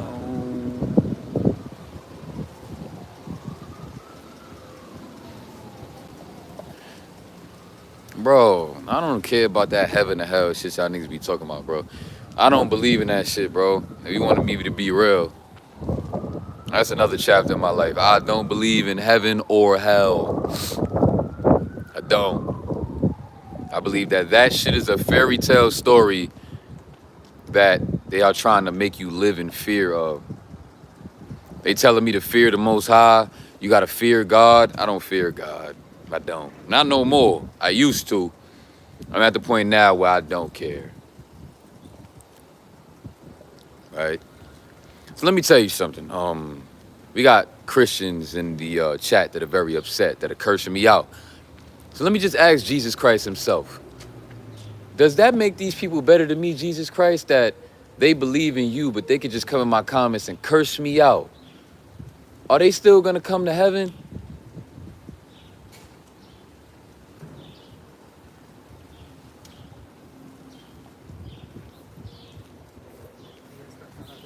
Are these your children, Jesus Christ? People that can just bash people for having a different opinion than them. Does that make them better than me? Are they gonna go to heaven? Is that what heaven is about? People that believe in you, that just want to bash other people for having a different opinion? Is that what heaven is about? Is that what I got to do to get to heaven? I got to believe in Jesus Christ, and I got to bash everybody that doesn't. That's how I get to heaven. You said, 26 years old, you look old as hell, you ugly as hell. So, why are you watching me? What do you gain from watching me? What do you gain? If I'm ugly as hell, I'm homeless, my girlfriend left me for another guy. Y'all got all of the ammunition that you need to just turn your back on me. So I'm actually kind of confused as to why some of y'all still want to watch me. I don't know what you gain from watching me at this point. You got everything you wanted. You get to tease me for my girlfriend leaving me. You get to tease me for being homeless and this and that. Why still watch? Why? Help me understand.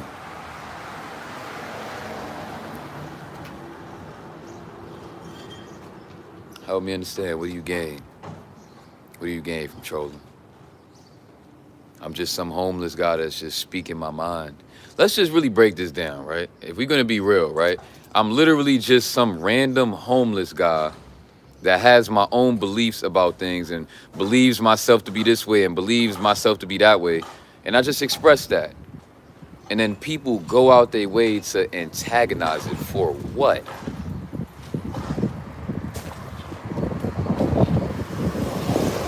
Said I'm just selling my life force for views. So why do you keep watching if I'm just some random homeless guy that live in New York City that is selling my life force for views? Why do you care to talk to somebody like that? Like, you know there's only 24 hours in a day? Let's do the math. I've been on live for about 2 hours. There's only 24 hours in a day. And you sleep for 8 of them. You sleep for 8 of those hours. So let's do the math. What's 8 subtracted by 24? Right? That's about 16. Right? Now, you only got 16 hours left in a day. Why are you going to spend 2 hours of your life watching a man's live that is not about shit? Some random ass homeless guy? That is what you Christian niggas want to do with your time. Instead of praising your Lord and Savior, you come to troll some random homeless nigga, some random antichrist homeless nigga in New York City.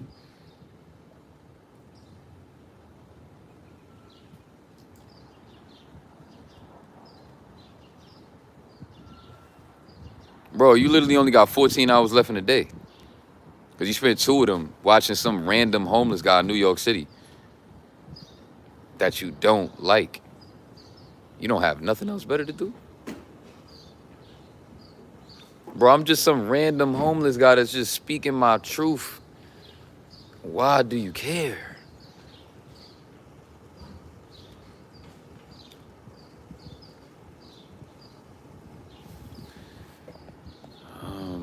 I'm genuinely confused. Genuinely confused. He said you just got here. So how about this? I'll stay on live for another hour just to prove it. So I'm about to just kill time and just be on here for another hour and just say whatever comes to mind. How about that? And if y'all still spend, what time is it now? It's 11:41. I'm going to stay on live until about 1 p.m. If you still trolling me until 1 p.m., you got issues, my brother. You don't have nothing else better to do but to try to get my attention all day with trolling. Imagine you wanting to get the attention of some random homeless guy that lives in New York City. You about to spend another hour of your life. But he just said, "Do you miss Faza?" Why do you kid ask me that? That's a genuine question. What is that gonna help you with in your life, in your day-to-day, to ask me about if I miss some girl? What does that matter? What is that gonna help you with on your spiritual journey? I'm genuinely curious. Why does it matter if I miss her or not? Why does it matter? You said I made $200 so far. What have you done? Why do you care to ask me that? I'm just some random homeless guy that lives in New York City that just speaks whatever I want to say. Why do you care? Are y'all that vulnerable mentally to where y'all can't just... This is how you know this metaverse, bro. This metaverse is really in for some shit because think about it. We got people that care to troll some random homeless guy that live in New York. So imagine the other people that are that got y'all all the way in the loop on this internet. If me, I'm not even trying to have y'all in the loop. I just get on here and I speak my truth. And y'all care to watch me all day and bash me all day. They care about your image, coach. Okay, now this is a great conversation to have. So can somebody help me understand, what is it about my image that they care about? Because y'all probably think that I be trolling when I say that I'm confused. I'm actually genuinely confused. I literally don't know why people care about me so much to say and troll. I don't know. I genuinely be legit confused. I tell you the truth. It's not like I'm lying to you. It's not like I'm trying to deceive you, because I just tell you the truth. Yo, I relapsed. Or yo, I did this. Or yo, I put my hands on my girlfriend. Or yo, I did that. So it's not like I'm trying to deceive you to try to make you fuck with me. So what the fuck? Can somebody help me understand what the fuck is so special about me that makes you only got 16 hours left in your day because you slept for 8 of them? Most of y'all, hold on, let's talk about it, right? Most of y'all don't even sleep for 8 hours. Hold on. Most of y'all sleep for like 11 hours. Y'all go to sleep at like 11 p.m., 12 p.m., a.m., and then y'all wake up all the way at like 11 a.m., between 11 a.m. and 1 p.m.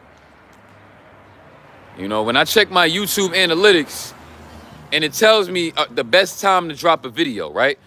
My YouTube analytics, they give you stats about when all of your subscribers are available for you to post a video so that they can see your video.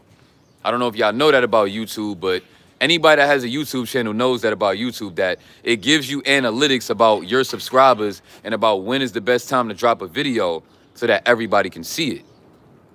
My analytics show me between the hours of 12 p.m. and 2 p.m., everybody is awake for me to drop a video. And it says between the hours of like 6 a.m. and 11 a.m., nobody is really available. It's barely people available at that time. So me dropping a video in the morning is the worst time to drop a video because everybody is asleep.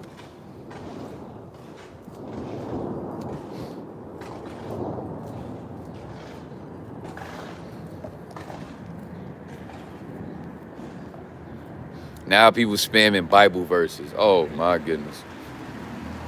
You said, this is my entertainment. Okay, see, I can give you that. If y'all just want to admit that I'm just an entertaining person, then I get that. Because sometimes I know how to make myself laugh on a daily basis. I could literally be sitting in a room by myself and just make myself laugh all day. Like literally all day, I can just say stuff and just make myself laugh without even trying. Like, I'm my own comedian. Like, I don't even have to watch comedy because I am my own comedian. I can just make myself laugh easily. Easily.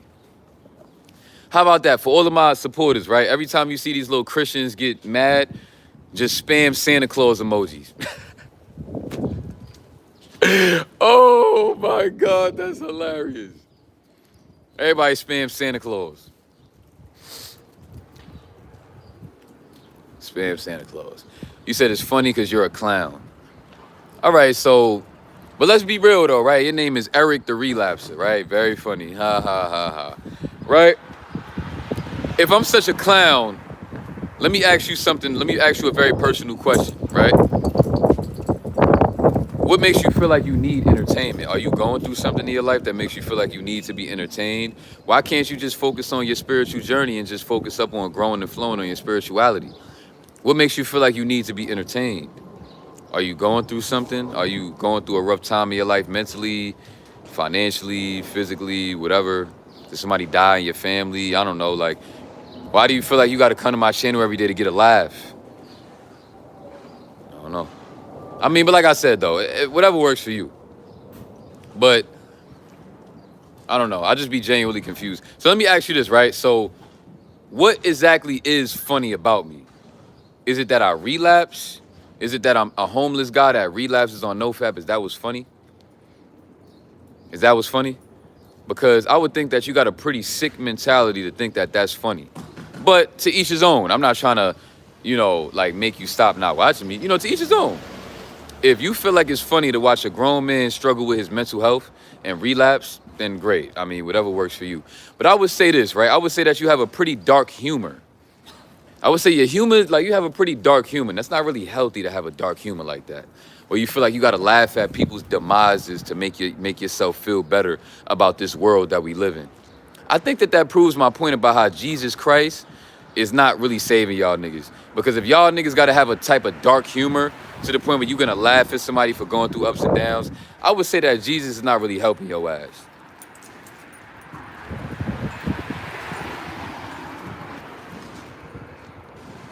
I got somebody in the comments begging me, please, to respond to a comment. That's a little bit cringe, my God. I don't know why you begging me, bro. But let me answer your question. He said, Flo, please, I just want to know. It's like, that's why I start cringing. It's like, yo, bro, I'm not that important, bro. Why are you begging me for a response? Why are you begging me? I'm not that important, bro. Like, oh my goodness, it's so cringe. He said, Flo, can you just tell me what made you relapse on NoFap on the past, bro? Please, I need this info. Like I've said it in plenty NoFap relapse videos. I struggle with my mental health because of me being abused my whole life and struggling with just finding clarity in my own life. Struggling with trying to find clarity about why I went through the things that I went through. And sometimes I get brain fog trying to figure these things out. And I get very depressed. And because I just love looking at beautiful naked women, I just can't help but just cope with my own, cope with my own pain by watching naked women. So that's why. That's why. Hopefully that helps you. Since you begged me for that response, I hope that helps you.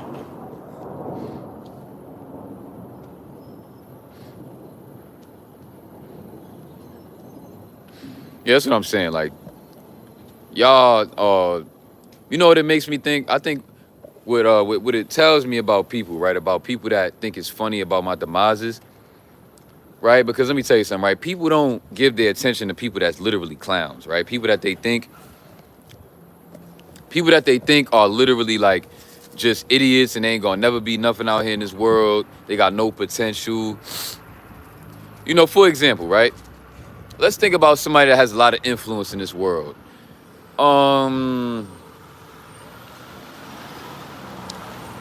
Let's say LeBron James. LeBron James comes out and he admits that he has a NoFap addiction. And he cannot stop relapsing on NoFap. And he likes to make videos a lot where he speaks on his struggles with his addiction. There are people that are only going to find enjoyment and laughter in that because he is somebody of great influence. He is somebody of great influence that it just like, it makes people question like, wow, look at LeBron James. He can't stop beating his meat. What? And then people only find enjoyment in that because he's LeBron. And no, I already feel it coming. Why are you comparing yourself to LeBron? Why are you comparing yourself to LeBron? I'm not comparing myself to LeBron at all. What I'm saying is that was just the first person that come to mind of great influence. And think about it, right? If some random person, right, that nobody knows, and he used to talk about his NoFap addiction, people don't really care. People only care about people struggling with things that actually have potential to be great. And people find a cope within watching people of great potential struggle because it helps them cope with their own insecurities. Because to watch somebody that you see can be great and has a great mindset and can, lock in and do great things out here, it makes people feel better about themselves to watch somebody that has great potential to struggle. And to be honest, that was part of the reason why I got on this internet app anyway, was so that people can feel less alone on their journey. But I didn't think that people would bash me for that. But I don't know. I think that people, they also find enjoyment in that. They find enjoyment in, for example, right? I speak on that I have mental health problems, right? Now, I have a bunch of men that come in my comments and they troll me all day, trying to make me struggle with my mental health a little bit more. And then you would probably wonder, why do they care to do that? What I realized is that they are gay. And they want to inspire me to go grab my meat. They want to try to troll me and make me like upset and get on my nerves. So that now when I make a relapse video after this, and I tell people that I'm struggling with mental health, they will feel good about that because they themselves have inspired me to relapse. You know, they just kind of want to be a part of my life in a very weird way. You know, so now when they see me going through certain relapses and they know that they are trolling me and they are adding to me struggling with my mental health, apparently, it makes them just feel like they are a part of my life in a way that just makes them feel good. Like, oh, I'm the reason why he relapsed because he couldn't take that I was trolling him. So he's happy. I'm happy that I made him relapse because it just, you know, it's just kind of like a game for them. It's a game. It's a very sick game. But it's a game that I don't mind playing because I'm not about to let y'all think that y'all could stop me from being great. And I'm going to showboat. Every time I get on this app, I'm going to showboat that you can't stop me. No matter how much you try, no matter how hard you try, no matter what you say, no matter how many diss videos you make, no matter how many times you troll me, you can sit in my lives and you can troll me for a whole hour, 2 hours, 3 hours, 4 hours. I'm not going to relapse. I already said that. That's another chapter in my life. If I relapse on NoFap again, I will kill myself. That's how for certain I am that I won't relapse. I'm not going to relapse. It's not going to happen. You said, what kept you going on NoFap? I don't know. I don't know. That's my answer to your question, bro. I have no idea. Like, literally none. I just think that, I don't know. I just do it just to do it, to be honest. I just, you know, I just like doing NoFap because it's just like a cool name, you know, like NoFap. And I just kind of just, you know, I just think it's a cool thing to just do because it just sounds cool. So I just do it, you know.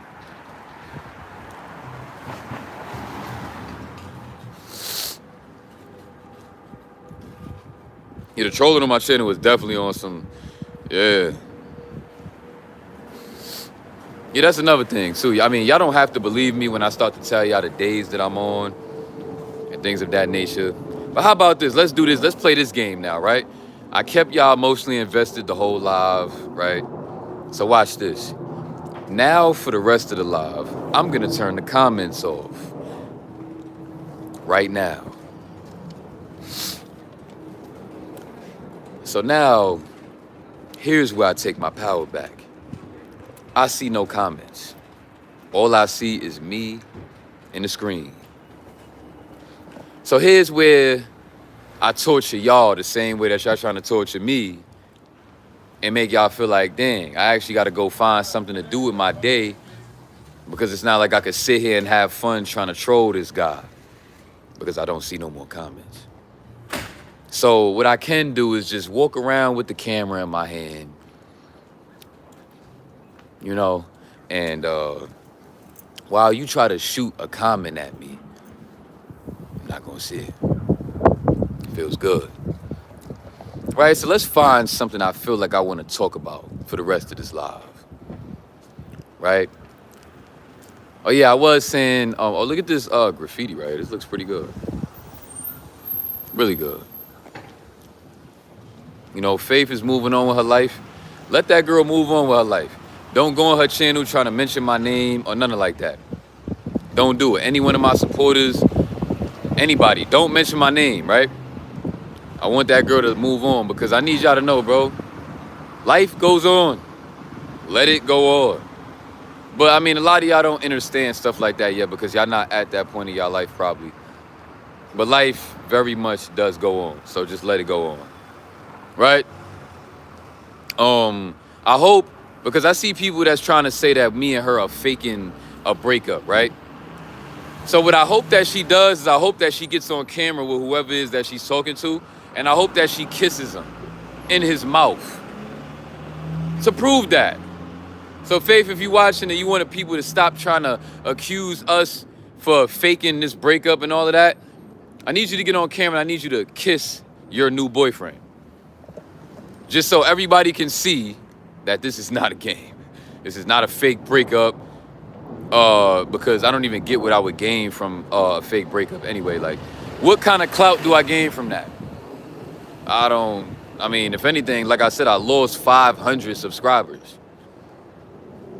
I lost 500 subscribers for dissing Jesus, for becoming vegan, for telling y'all stuff that I went through with my girlfriend, but yet I'm trying to gain clout. But I've been losing subscribers on a daily basis.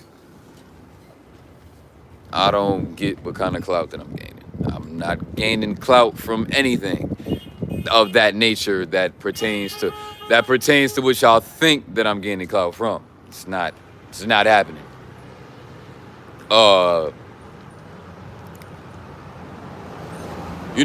Today I didn't work out today. I decided to take a day off because I feel like this is how I want to go about my workout journey, right? I want to do 1 day in, 1 day out. I feel like that is the most healthiest way to go about your fitness journey. 1 day in, 1 day out. 1 day fitness, 1 day rest, 1 day fitness, 1 day rest. I feel like if you go 1 day in, 1 day out, that is the most healthiest way to go about your fitness journey, in my personal opinion. Now, I need to keep on saying this because not at all am I trying to control everybody or anybody in what I feel as though they should do. All I am doing is I am just some random homeless guy that is documenting my spiritual journey. So if anybody doesn't want to do anything that I say, you can respectfully do that. All I am doing is just telling you things that I do and on my own walks of life. That's it. Not at all am I trying to make anybody do anything that I want them to do. Not at all, right? I speak from my own personal experience about things that I've been through. So that also means that everything that I'm saying doesn't make it a fact, right? Because in life, as a man, you have to understand that you get your information from your own experience. So I'm not saying that I got all the facts. I don't, and I never will. Because the facts don't come from just your own personal experience. Because everybody has their own personal experience. Right? So for all the new people that's joining the live stream right now, because I see the numbers going up, fluctuating, whatever, just know that I have the comments turned off. I think I should start doing that a little bit more often. I might engage with the comments for a little while, make them feel like, and then just turn them off. Now I can't see nothing. But as y'all can see, right, what I do, I don't block anybody. So if you ever feel as though you want to come to my channel and express whatever emotions that you have about me, you're free to do so. You're free to speak your mind, right? Because I'm going to keep on growing and flowing through that. I feel like it's a beautiful thing to let people speak on how they feel about you, because it's not like they're doing it to my face. I can guarantee you this. I can guarantee you that for the rest of my entire life that I spend on this planet, I will never meet nobody from my YouTube channel that will ever try to antagonize me in real life. It will never happen. Never. How about I put this on my own life? I put this on my own life that I will never, for the rest of my entire life existing on this planet, I will never meet nobody that will do the stuff that y'all do on this app. Never. It will never happen. Right? I am very, very, very excited for my NoFap journey. And that is my main focus. See, the reason why I decided to quit smoking weed is because I don't need it if I have my life force energy. I don't need it if, that's all that you need, but that's all that you need that's gonna make you feel, it's gonna make you feel so amazing. It's gonna make you feel like you high on life already. To the point where you don't need weed to make you feel like you're high. right? Because isn't that the purpose of weed? Isn't the purpose of weed to make you feel high, correct? Now, when you don't smoke, but yet you relapse in a whole bunch, of course, you don't feel high, you feel low, you feel depressed, you feel guilty. The reason why that is because you don't have your life force. So all you gotta do is keep your life force, and then you'll just start to wake up every day feeling high on life. That's the beauty of life, is that all you need is your life force. Let me say that again. That's the beauty of life, is that all you need is your life force. You don't need a woman, you don't need friends, you don't need family, right? All you need is your life force. So if that's all you need, then you need to understand that you need to protect that, right? We need to start having more respect for our energy. Because let's think about it, right? Let's think for a second. We live in a world where people pedestalize women and want to sacrifice their life force energy just because she's beautiful. And now you want to relapse your energy away. Like, oh, she got such a big butt, I just want to hit it from the back until I bust on her butt. You know how that go, right? That is why men are so down bad in today's time. That is why. Because we rationalize activity as such, because we feel as though it's worth it for the feeling that we get. We sacrifice our life force for an orgasm. And let's be clear, right? Because a lot of people say this when it comes to the NoFap and SR journey, that people sacrifice their life force for an orgasm. But let's be real. An orgasm is not the only thing that feels good during sex. What feels good during sex is everything else that leads up to that, right? So why don't we just start learning how to enjoy that?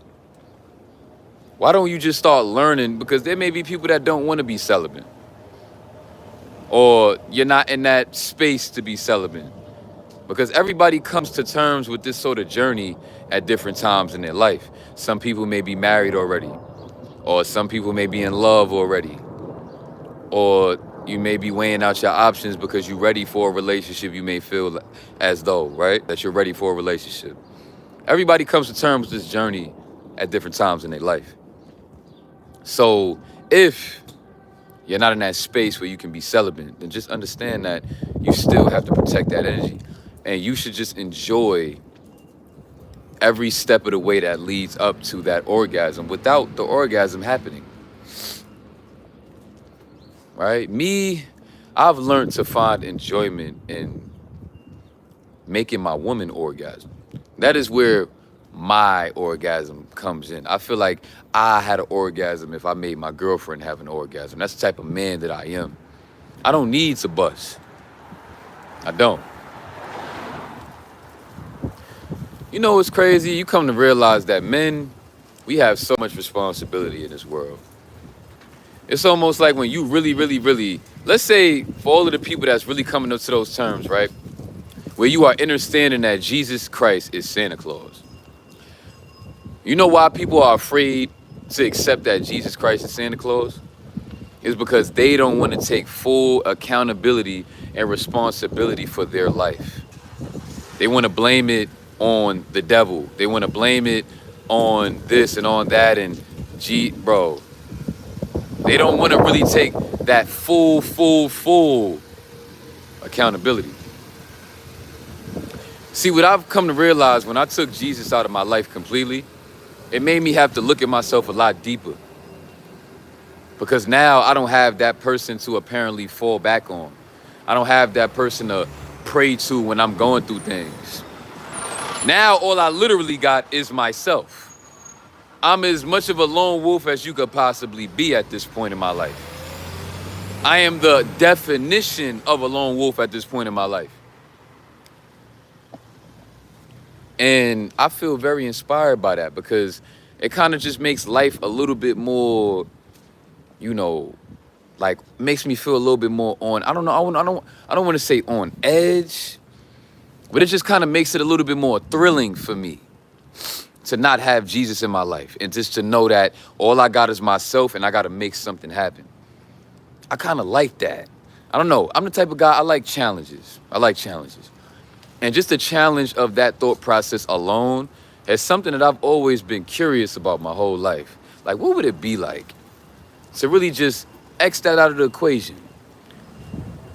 What would that equation look like without that a part of it? Without that part of the equation a part of the equation? What would the equation look like? What would it feel like? Right? Feels like a new chapter. That's what it feels like. And it feels very, very good. As crazy as it may sound, like I'm not even being petty, but when I finally just, because, you know, I felt like keeping Jesus Christ in my life kind of felt like I was spitting in my own face. Because in my mind, I'm like, why am I sitting here praying to somebody that didn't even save other people that needed my, why am I need y'all to really understand this point right here. How does it make you feel that you are praying to somebody that didn't even save people that actually needed him more than you do? So how selfish of a person can you be to feel as though that you are more important than the other people in this world that actually need his help more than you do? So apparently Jesus Christ blessed you.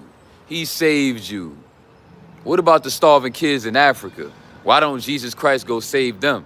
But he gonna save your bitch ass that got a fucking iPhone and that's listening to fucking Jesus Christ audio books. Are you fucking kidding me? You Jesus Christ ass niggas are fucking delusional. Are you fucking kidding me, bro? Are you kidding me? You got an iPhone listening to a fucking Bible audio book. And you are worthy of Jesus Christ because of that. That makes you worthy, huh? Why are there starving kids all over the planet? Something my ex-girlfriend told me about India was like, India is like a third world country too. Everybody got bed bugs. Everybody crammed up in small houses. Everybody is poor. Same thing with Haiti. Same thing with the Dominican Republic, right? Same thing with China. Same thing with Africa. Same thing with Brazil. The list goes on. So please answer me this. Out of all of the states and the countries of this world that are suffering, what makes you so special because you wake up every day and read the Bible, you fucking idiot? Let me read the comments now.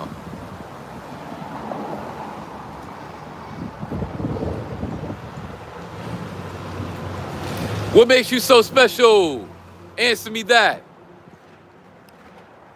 You reading the Jesus Christ audio book on your fucking iPhone. You go to the store and you buy a fucking Bible.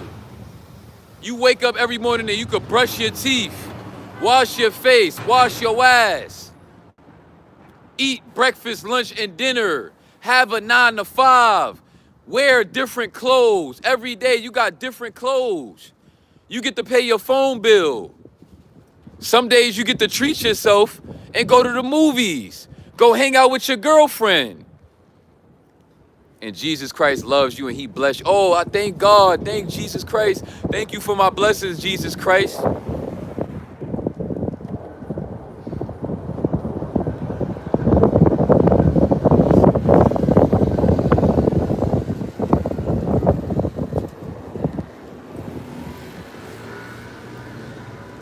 Why are there starving kids on this planet if Jesus Christ is blessing your bitch ass that's listening to a Bible audio book on your fucking iPhone? You got an iPhone 13 and God is blessing you. What makes you so special that He wants to bless you to the point where he gonna leave starving kids in Africa, starving kids all over the planet. But he care about you. You so special that he gonna bless you. What makes you think you so special? All of you Jesus Christ ass niggas make me fucking sick. To think that Jesus Christ cares so much about you and he doesn't care about the rest of the world. He don't care about the rest of the world. But apparently, because of the good life that you're living, is because of Jesus Christ. I don't see no Christians in the comments now. Answer me that. You got blessed by Jesus Christ. Why is there starving kids in Africa that's not being blessed? They don't deserve that harm because they didn't read the Bible. They don't have access to an iPhone and listen to a Bible audio book.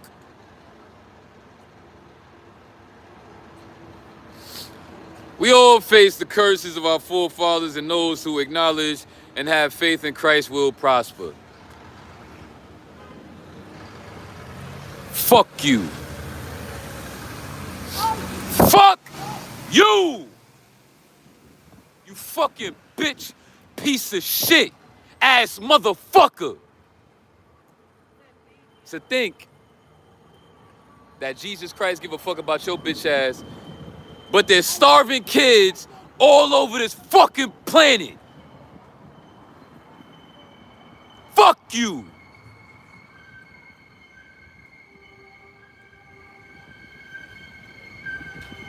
Fuck all you Christians, nigga.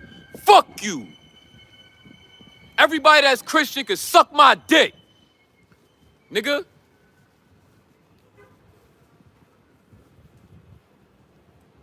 That's what I need to start doing. I'm gonna start taking, matter of fact, this is a church right here.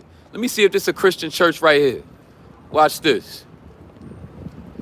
You better hope this ain't no Christian church. I'm about to violate this shit. Watch this. You niggas think it's a game? You niggas think it's a game? Watch what I do to this Christian church right here. Niggas better hope this ain't Christian. How about this? Fuck all religions. How about that? How about fuck all religions? All of y'all bitch ass niggas that believe in these fake ass gods that care about you so much, but they don't care about the rest of the fucking world, apparently.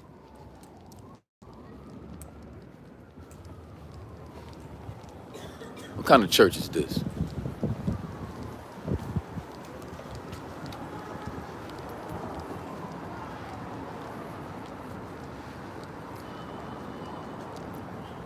Doesn't say.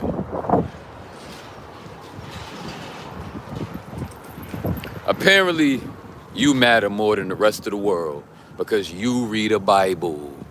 You read a Bible every day, and you matter more than everybody else because you read a Bible.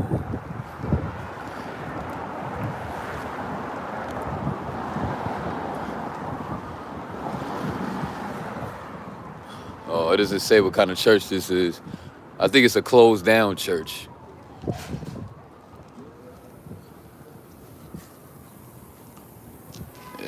Yeah, I think it's closed down.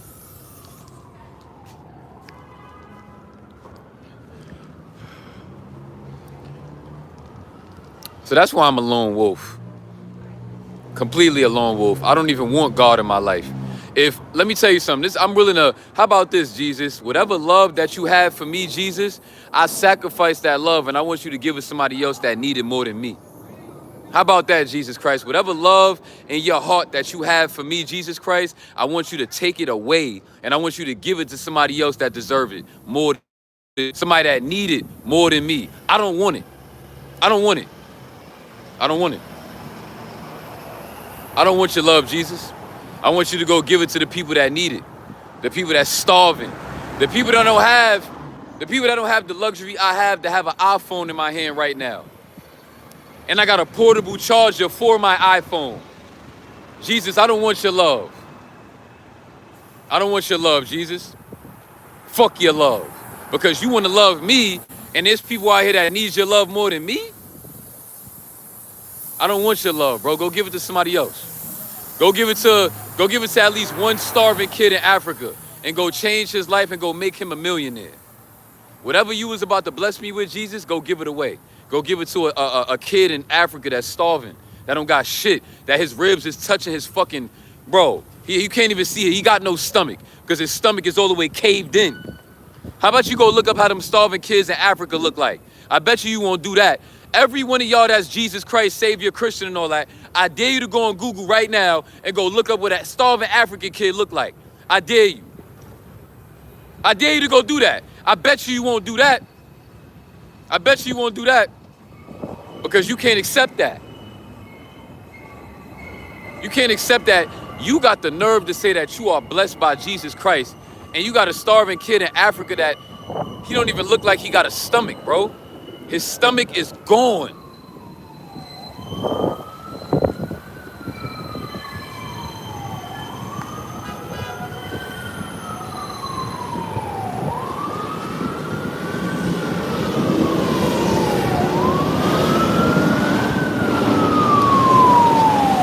Y'all still arguing that.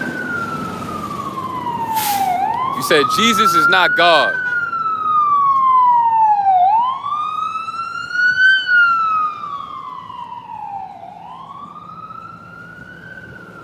Wow. So that's your excuse. So that's your excuse as to why there's starving kids all over the world. That's your excuse. Is that no, because Jesus is not God, that's why. Are you serious? But yet I'm the one that y'all want to call me dumb. That's your answer to that.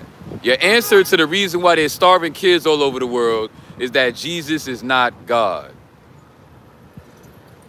What does that answer? What clarity does that give to why there's starving kids all over the world? So the answer, so all of the starving, so if all of the starving kids was to wonder like, oh, Jesus Christ is blessing all of these other people, why isn't Jesus Christ blessing me? Oh, because Jesus is not God. The kid would be like, okay, you're right, Jesus is not God, all right, so, okay, yeah, that makes sense. So let me just keep on starving for the rest of my life. Because, yeah, Jesus is not God.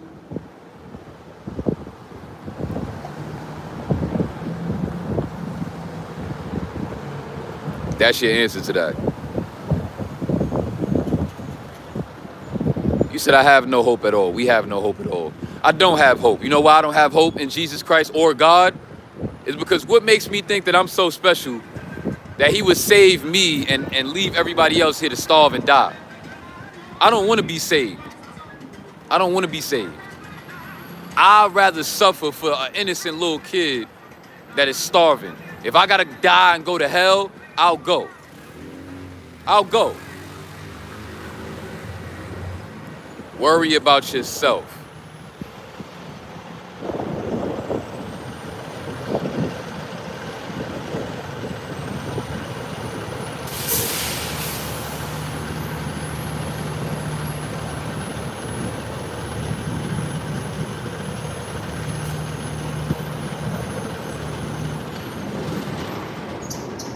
Worry about my son.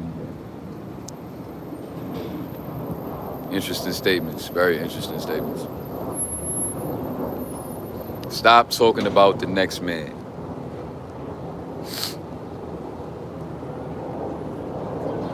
See, these are the people that believe in Jesus, bro. The real enemy is anybody that believe in Jesus. Y'all the real enemy. Now I see why people run up in these churches and they burn them shits down. I'm happy that they did that. Any church that ever got burnt down, they need to burn them all down. That's what they need to do. All these churches need to get burnt to the fucking ground. Fuck them all.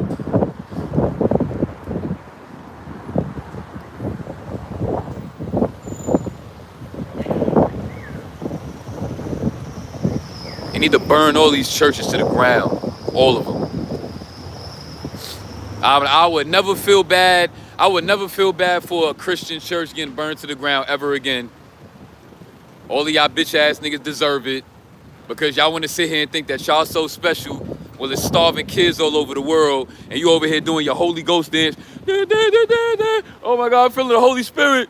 The Holy Spirit. Oh my God, the Holy Spirit. You delusional. Ain't no fucking Holy Spirit. You delusional. You're delusional.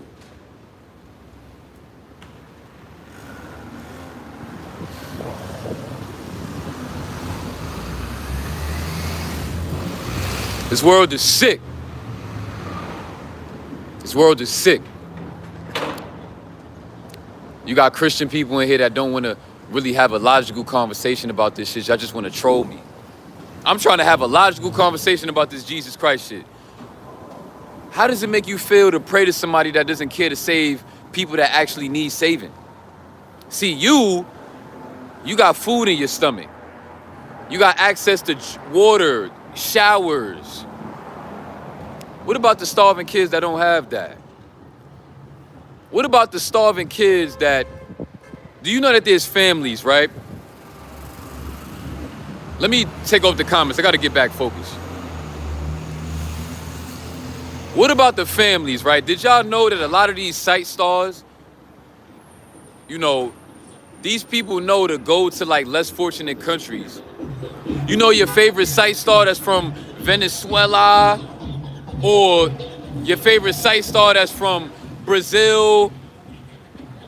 You know that they do deals with these families for their daughters to sell themselves to the industry. And then these daughters sell themselves to these industries so that they can take care of their family.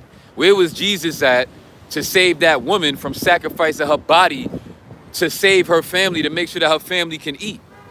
Where the fuck was bitch ass Jesus Christ at, where this innocent little girl got to go sacrifice her body to go make sure that her family can eat at night and eat every day? Where was Jesus at? Why did Jesus allow that girl to have to sacrifice herself to sell her body so that her family can eat? What's y'all excuse to that?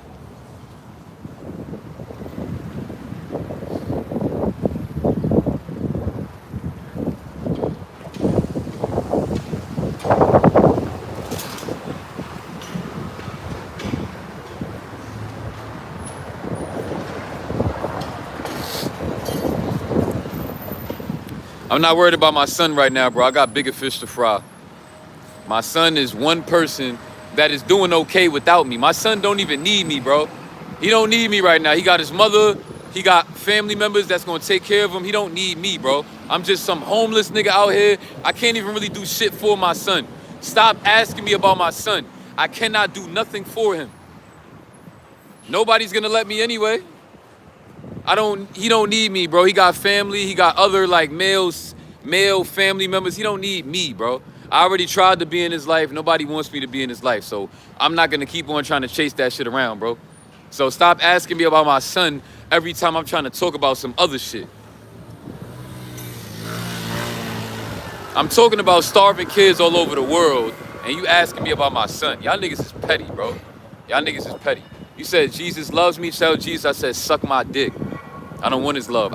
He lucky I don't go shoot up one of his churches right now, nigga. That's what I should do. Go air that shit out. Like, yo, everybody give me your money, and I'm gonna go send that shit to Africa and Brazil and India. Everybody in here that believe in Jesus Christ, empty your fucking pockets. Everybody get on the fucking floor and empty your fucking pockets. Give me everything. And I'm gonna let a shot off in the air, in the middle of the church. That's where I'm at right now with that Christian shit. I will go in that bitch and I will rob every one of y'all niggas. I will go in that bitch and I will go in there and skeet up like this. Everybody get on the fucking floor.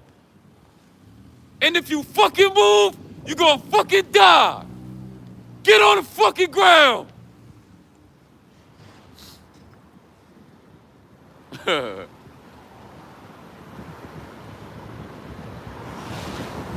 And I'ma steal everybody money and I'ma ship it to people that need it.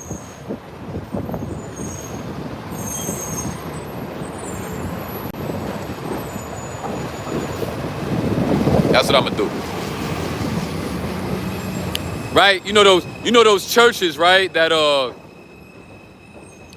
you know those churches that like to ask people to pay tithes? You know, like, oh, and then you got people that put $100 checks in the bowl for the tithes for these churches so that these pastors could get paid. When it's time for them to pay tithes, I'ma slide in that bitch skeet up. Everybody get on the fucking ground! Hands up! Empty your fucking pockets! And I'ma take everything. And then when I take it, I'm gonna go see how I can figure out how to give it to those starving kids all over the world.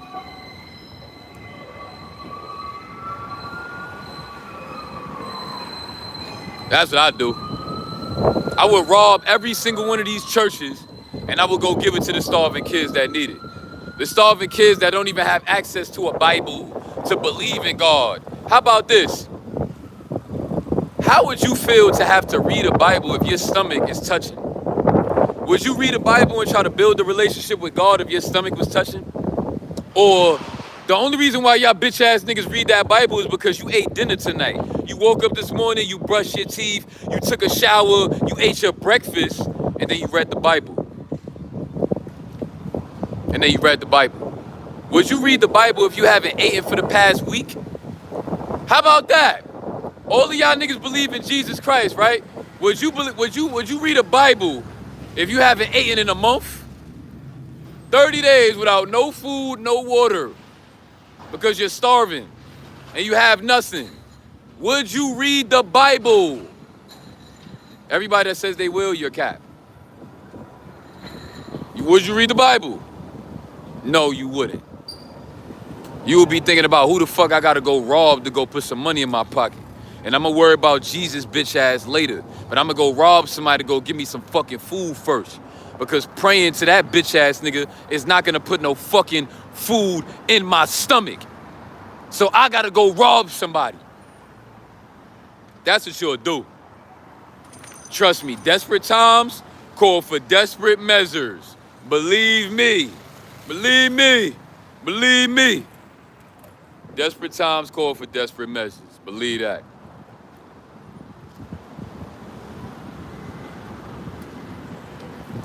Jesus Christ could suck my dick. That's how I feel. And if y'all want to watch my channel to see what eventually Jesus Christ is going to do to me, how about you just do this instead? How about you go look at all of the innocent children that died from Jesus Christ not saving them and starving them to death? That is what Jesus Christ is capable of. If you don't want to read his little bitch-ass Bible because you poor, he's just not going to fuck with you, apparently. So you don't got to watch me. Just go watch all of the starving-ass kids that can't afford a Bible, that can't afford to go to the church. Go watch what Jesus Christ do to them. You don't got to watch Jesus Christ come get me. Go watch all the starving families that die from starvation. You don't got to watch me. Go watch them. And you'll see what Jesus Christ is capable of. No need to watch me and wait for my demise because I'm dissing Jesus Christ. No need. No need. No need. No need to watch me.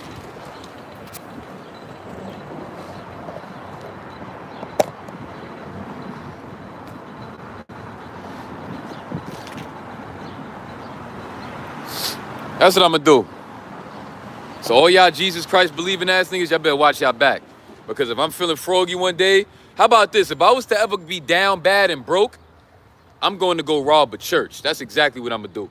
If I ever didn't have nothing and I was starving and I was homeless on the street and I could get my hands on a weapon, I'm running up in these churches, bro. That's exactly what I'm doing. When I see the preacher up there preaching, everybody's getting robbed. The whole fucking church. I'm taking everything. And I'm not gonna feel bad for doing it. I'm taking everything. That's what I'll do if I get to the point where I just need, and I'm starving and I just need, I'm gonna run up in a church. I'm gonna run up in a church and I'm gonna act like I wanna be a part of the church. Soon as they passing that bowl around for the tithes, right? I'm gonna wait until everybody put their tithes in. And then I'm gonna walk up to this podium while the pastor up there, when he get the bowl, I'm gonna go in my pocket and be like, yo, you know what time it is. Give me the fucking bowl, faggot ass nigga. Give me the bowl. And I'm gonna walk the fuck out. That's exactly what I'll do. Easy peasy, easy money.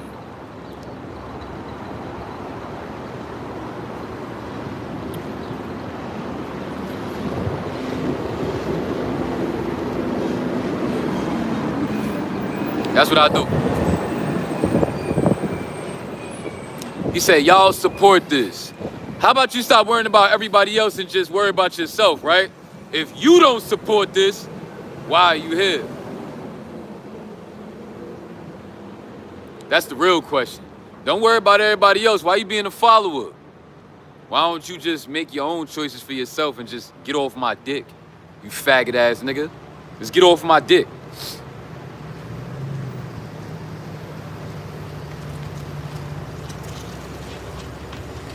Thank you. It's about time you get off my dick.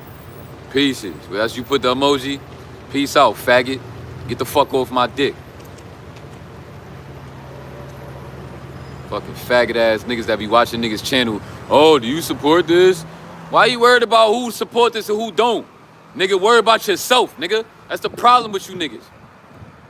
Look. You know what's the problem with these Jesus Christ ass niggas?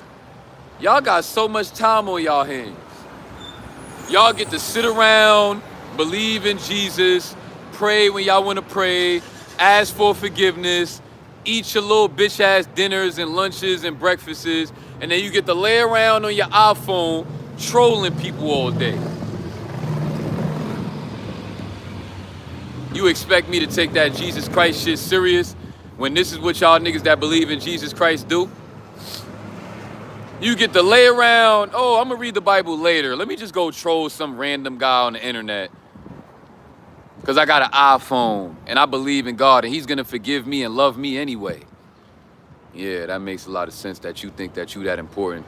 See, you know, I'm glad that y'all that delusional and y'all believe in God to that degree. Because y'all are just gonna set yourselves up for your own failure. Thinking that you can do whatever you wanna do in this world and God is just gonna forgive you. Oh, God understands. God is a forgiving God. I hope you keep on believing that. I hope you keep believing that. Bro, I get trolled because I talk shit. Well, I can talk as much shit as I want to. How about you just get off my dick and stop being gay? I should be able to talk shit if I want to. See, the problem is I talk shit because y'all talk shit. And when I feel like talking shit, I say it back. And then y'all gay ass niggas y'all literally got dicks in y'all pants. You have a penis in your underwears, man. Like, you can open your drawers right now and see it. Like, there's a penis there. Why are you watching another man that I could do the same? Look at my drawers like, oh, I got a penis too. Why are you giving me your energy?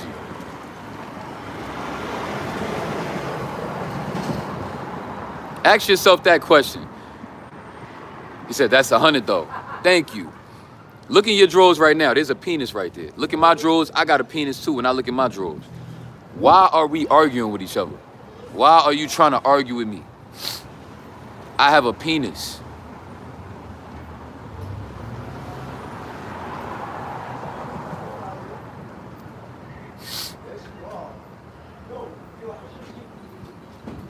You know?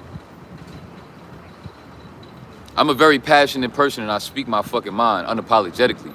That's why people love me no matter what.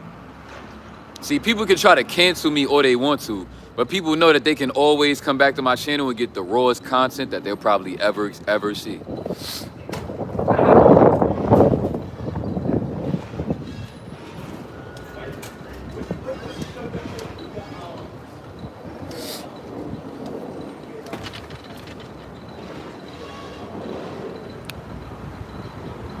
He said, worry about my son. I just told you I'm not worried about my son. He's fine, bro. He's being taken care of. He got clothes on his back. He eat dinner and lunch and breakfast every day. He got people that love him. He'll be all right without me for a while. He'll be fine. You know, I try to be in his life as best as I can, but I can't because my baby moms just don't fuck with me. So because she just has that luxury, she be like, you know what? That's my son's father, but I don't want to talk to that guy. And she has the luxury to do that, so I just have to accept that.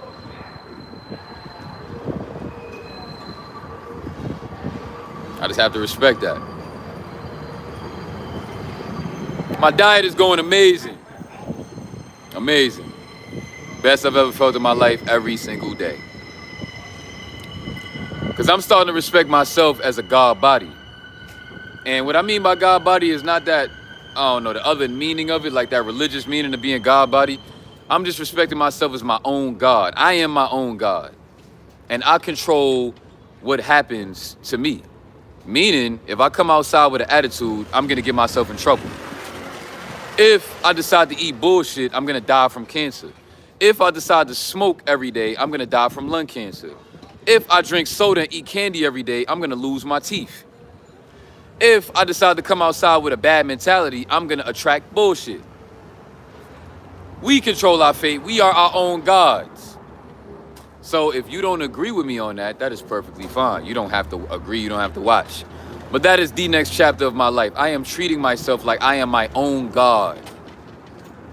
I am my own God. There is no one above me. I am God. And if you got a problem with that, don't watch me. But I am God. I am my own God. I control this shit. You know why? Because I got the power to manifest and all of that other shit. I got the power to do what I got to do to take care of myself. I am my own God. Why would I pray to somebody that is not going to be on my command? Like, why are you not there when I need you? What kind of business partner are you? What kind of partner in crime are you? Where when I need you, you're not there. Or when I need you, you're going to be there, but you're not going to be there for... How about this? Do your Carfax on this guy that y'all call y'all God. Do your Carfax. He don't fucking take care of all his people. He let his people starve and die.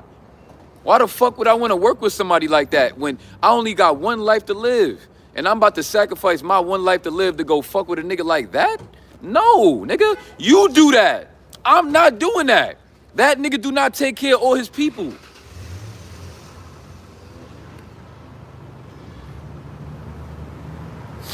Nigga, y'all niggas is mad at me because y'all don't have the courage to be as raw as I am and speak on shit like that. Y'all niggas is pussy. You pussy ass nigga. You cannot live your life unapologetically and freely like me. You fucking faggot. You tight. Jesus Christ could suck my dick and you would never have the courage to say that. You fucking faggot. You tight. Faggot. Jesus Christ could suck my dick and you would never have the balls to say that. You fucking pussy ass nigga. You don't got the courage to live your life as unapologetic as me. You faggot.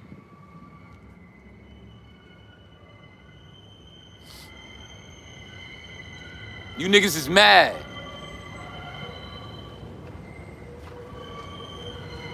Nigga.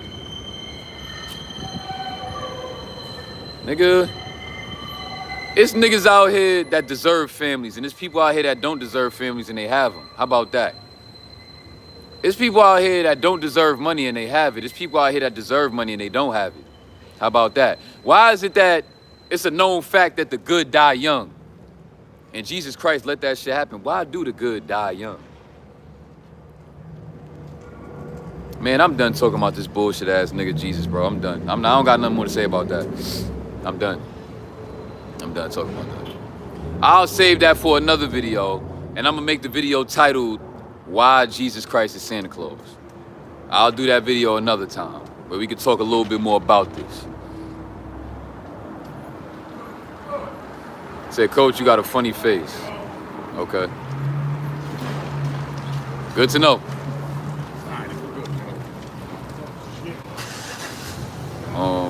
Because there's, the world is backwards. Yeah. It's a crazy world we living in, man. We live in a very, very, very, very, very delusional world. Which is why it's one of my favorite lives. That's beautiful. I always seem to do that. That's funny. For the majority of my live stream career, I always end up seeing somebody saying like, yo, this live stream was a gem. It was a banger. It's goated. It's a classic. That's beautiful. That's a beautiful thing. I love being able to do that. I love being able to do that. Right? I know that I'm speaking for a lot of people that wish that they probably had the courage to speak on certain things the way I do. Let me say it one more time. If Jesus Christ is real, why are there starving kids all over the fucking world? That's all I'm gonna have to say when it comes to Jesus. That's all. It hurts my heart. How about this? How would it make you feel that you become a millionaire because of Jesus? Jesus one day makes you a millionaire, and you wake up one day and be like, thank you, Jesus, for making me a millionaire. Thank you, Jesus, for blessing me with this mansion. Thank you, Jesus, for blessing me with this car, with this family. How does it make you feel that he's not blessing everybody else that deserves it, though? Aren't we supposed to be all one big happy family? So are you the type of family member that as long as you get yours, you don't mind? Like, long as I get mine, listen, I can't do for everybody else. That you got to talk to God about that. You got to talk to God about that. But listen, I'm gonna get mine, and I'm gonna thank God for that. But everybody else that deserve it, listen, man, I don't know what to tell you. I don't know what to tell you. But I'm gonna get mine. When Jesus blessed me, I'm gonna get mine. But everybody else that deserve it, they don't get theirs. I don't know. Take that up with Jesus, man. I don't know what to tell you. But long as I get mine, I'm good. That's the world that we live in.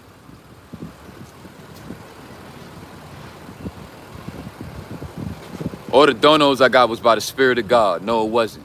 All the donos I got was the spirit of these people that wanted to send me a donation.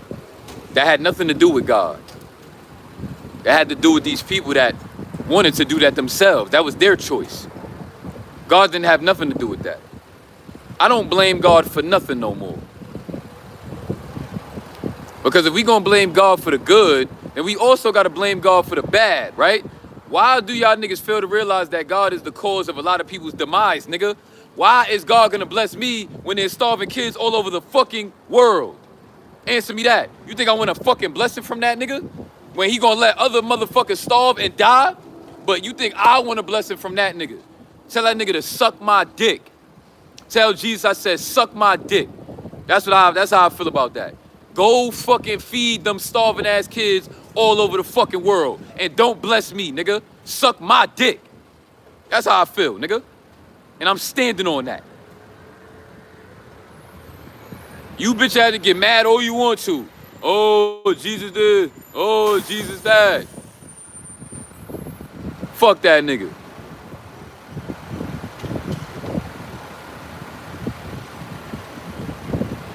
You motherfuckers really think y'all so special that God wanna bless your ass and not bless everybody else, but he wanna bless you. Why? Because you think you a main character, like the only person that matters in this world is you. Long as you get blessed, it don't matter what happens in everybody else because you got blessed. You a selfish ass piece of shit. Long as you get your blessing, you don't care about nobody else, right? Man. That's fucking sad. You niggas is bitch, nigga.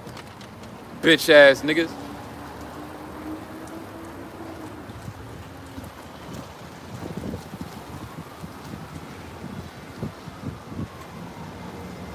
You said listen to God. Yo, God, what you got to tell me? Yo, God, they said listen to you. What you got to say?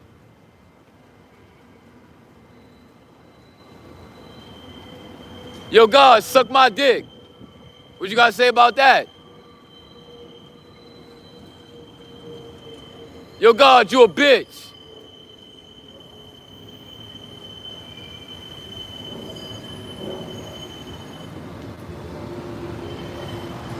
Look like he don't got nothing to say. He don't got nothing to say. You said listen to him, right? He ain't saying shit. He ain't said nothing. And I cursed him out. He still ain't said nothing. He ain't say shit.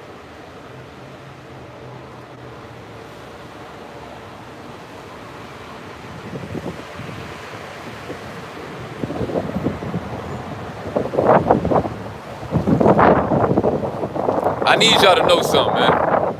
This world is not what you think it is, bro. This world is not what you think it is. It's something else happening out here that they do not want you to know. That's why they want you to believe in that man.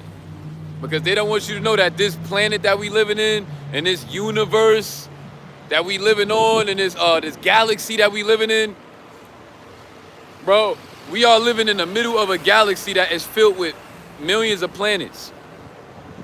There's something else going on out here that they don't want you to know, my brother. It goes a lot deeper than what you think. They don't want you to know that. They don't want you to know. I'm gonna figure it out though. Just know that. I'm on the road to figuring that out. But just know, this world is not what you think. It's not what you think. This world is not about believing in a religion.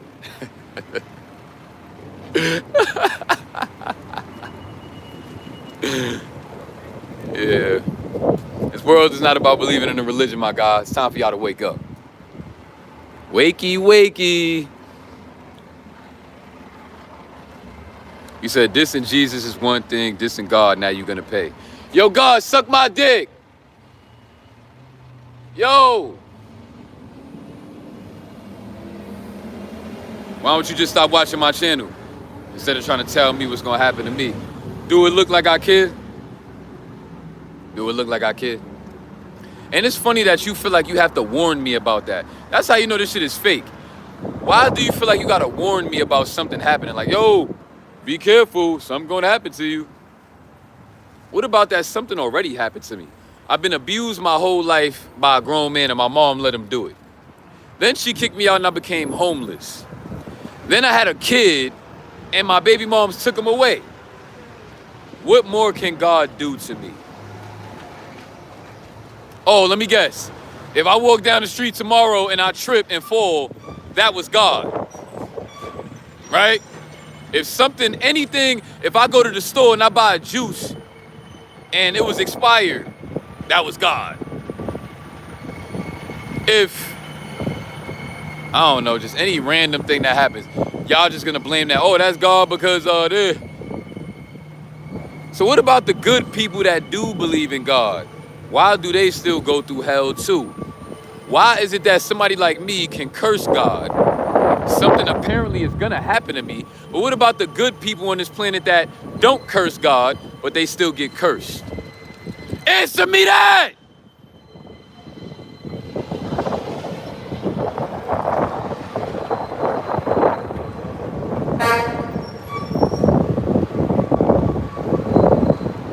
You don't got no answer for that though, huh? What about the good people that believe in God, that are good people, and they still get cursed? Answer me that. Answer me that!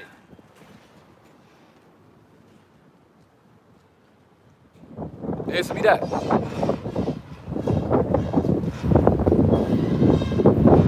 Answer. Why is that? Why are there innocent people in jail right now that got arrested for something that they didn't even do? Have you ever heard about stories about innocent people being arrested that didn't even do the crime? And they've sat in jail for over 20 years? You ever heard about that? You ever heard about that? Why? Oh, let me guess. Oh, wait. I know why. Oh, because they apparently told God to suck my dick like I did.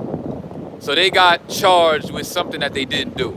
Okay, I get it. Okay, I get it. Right.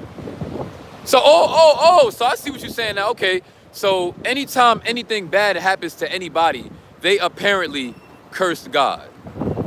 Okay, right, okay. Makes a lot of sense. I get it. Why you getting triggered? You say you actually think you're smart. You a grown-ass man with a penis in your drawers, bro. Why are you still watching me? Why you want to have an argument with me? That's something that my ex-girlfriend would say when we on the phone arguing. Like, oh, you think you so smart. That's something that my ex-girlfriend would say. Why don't you just take your penis-having ass on with your life? Why are you talking to me? You a grown-ass man, my brother. I see your profile picture. You look like a fully grown-ass man. You got a beard and all. You a grown-ass man. On here trying to argue with another grown-ass man. What are you doing? Get the fuck off my live, get off my channel, and don't bring your bitch ass back. And if you got a problem with it, if you ever see me, why don't you do God dirty work and try to handle me? And get your ass murdered, nigga. You say you rock with me until I diss God. Again, God can suck my dick. Fuck you gonna do about it, nigga? Come fuck with me and get murdered, nigga. Go ahead, come do God dirty work and get your ass killed, nigga. Think I give a fuck about a grown-ass man with a penis in his pants giving a fuck about me, nigga? When you see me out here cursing God, you think I give a fuck about one man? You think I give a fuck about one man? Fuck you talking about, nigga? You niggas is delusional, that's what I'm saying. Y'all living a very delusional life where you think you can affect one man that is literally cursing God. Look, this dude is a female, blah, blah, blah, bro. You a female, bro. Imagine a grown-ass man behind his phone typing blah, blah, blah. Wait a minute. You a grown-ass man, you just really typed that shit just now? Ain't no motherfucking way. Nah, y'all niggas is gay. Y'all gotta be gay. I'm starting to realize y'all really like me, bro. Wow. Wow. There's no way that you just typed that just now. Blah, blah, blah. You serious? You a grown-ass man, you just typed that shit. Ain't no motherfucking way. Ain't no way.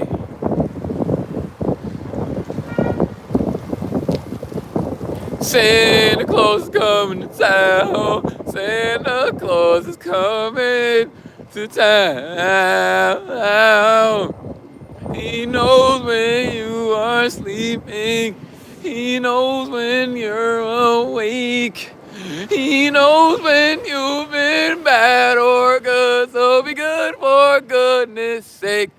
Oh, you better not.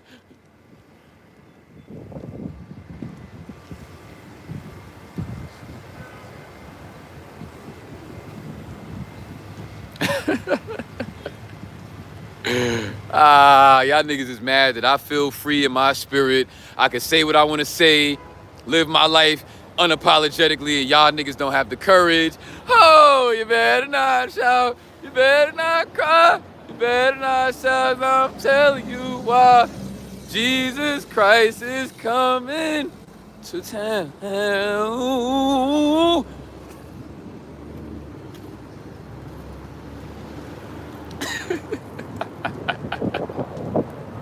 You heard that last note I just...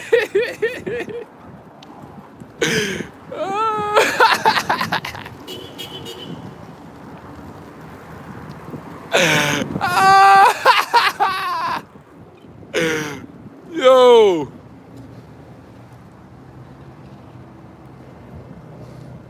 This is hilarious.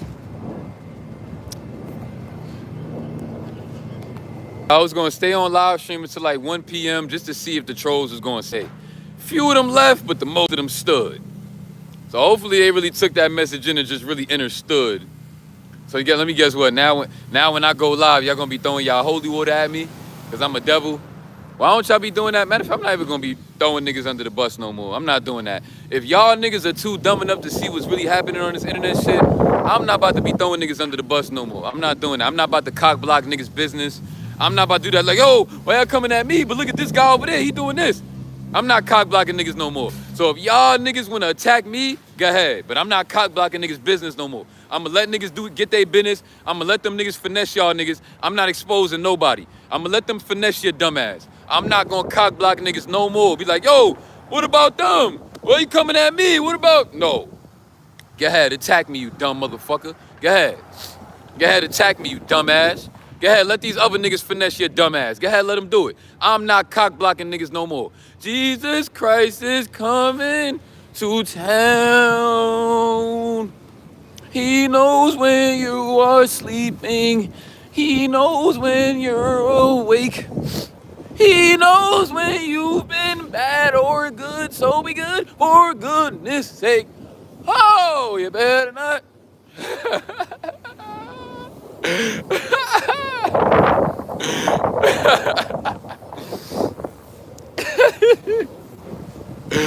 Yo.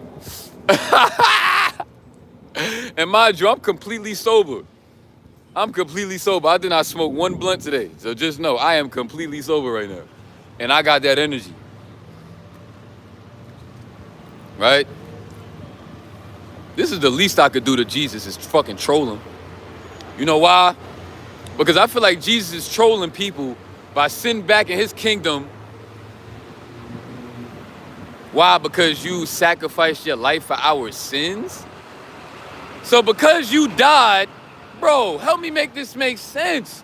Yo, bro, You know you was Jesus Christ. So all of this, you sacrificed your life for us?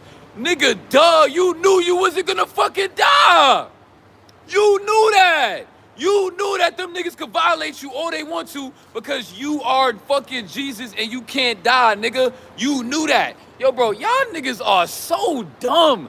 Oh my motherfucking God. Y'all niggas is spending y'all whole life praising this nigga for fucking getting himself killed when he knew that he wasn't gonna die. What the fuck? And that nigga did that shit 100 million years ago. And you gonna live this like, oh yeah, it's a starving ass kid in Africa right now, but thank you, God, for this dinner today. Thank you, God, that I'm eating dinner tonight. I thank you so much, God, for blessing me. This is what I need to do. You see this shit right here?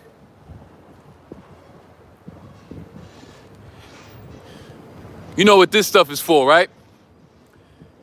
This stuff is for people, I would assume people that need it. You see what I'm saying? Planet Aid. I'm gonna invest in those people when I get rich. Right? What I need to do is go to all of these churches where everybody want to get fly for church on Sundays. Right? Everybody want to put on their nice ass suit, their nice ass dress. What if I go rob them motherfuckers and go put that shit in there so that they can use that shit in Africa? Matter of fact, what the fuck they gonna do with that in Africa? I don't know. They ain't gonna. Them niggas need food, bro. Them niggas need food. Them niggas is hungry over there. And y'all niggas over here, bro, you niggas, your stomach, you literally are bloated. You know that these starving ass kids all over the world don't even know what it feels like to be bloated? And we are bloated every day. Even if we was to go the next like 2 days without eating, you would still be bloated. Even if you was to fast for 2 days, you know that you would still be bloated? These starving ass kids all over the fucking planet don't know what it feels like to be bloated. They don't know what it feels like to eat a thick ass dinner. I could go to the store right now and be like, yo, let me get a chopped cheese on the hero with extra bacon, and then I could go to the refrigerator section and I give me a 2-liter Pepsi. Like, yo, how much? Yo, $10. Then when I go home and I eat that shit, my stomach is gonna feel so fucking full. Be like, oh, thank you, Jesus, so much for that food. Oh, thank you.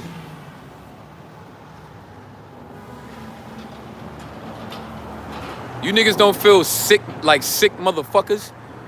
Thanking some fake ass Jesus Christ nigga for blessing you with food? You niggas is just afraid to accept that you are out here on your own. The reason why you have the money that you have is because you're lucky enough to live in a place like America that has opportunity. You're lucky. Because if we was living in these other third world countries, your ass would be grass. You wouldn't even have the luxury to watch me right now. Your ass would be grass if you was born in a third world country.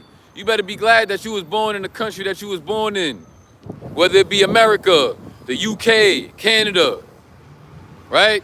And some of these other countries that is just not third world. Real life starving. You lucky. You lucky. Right?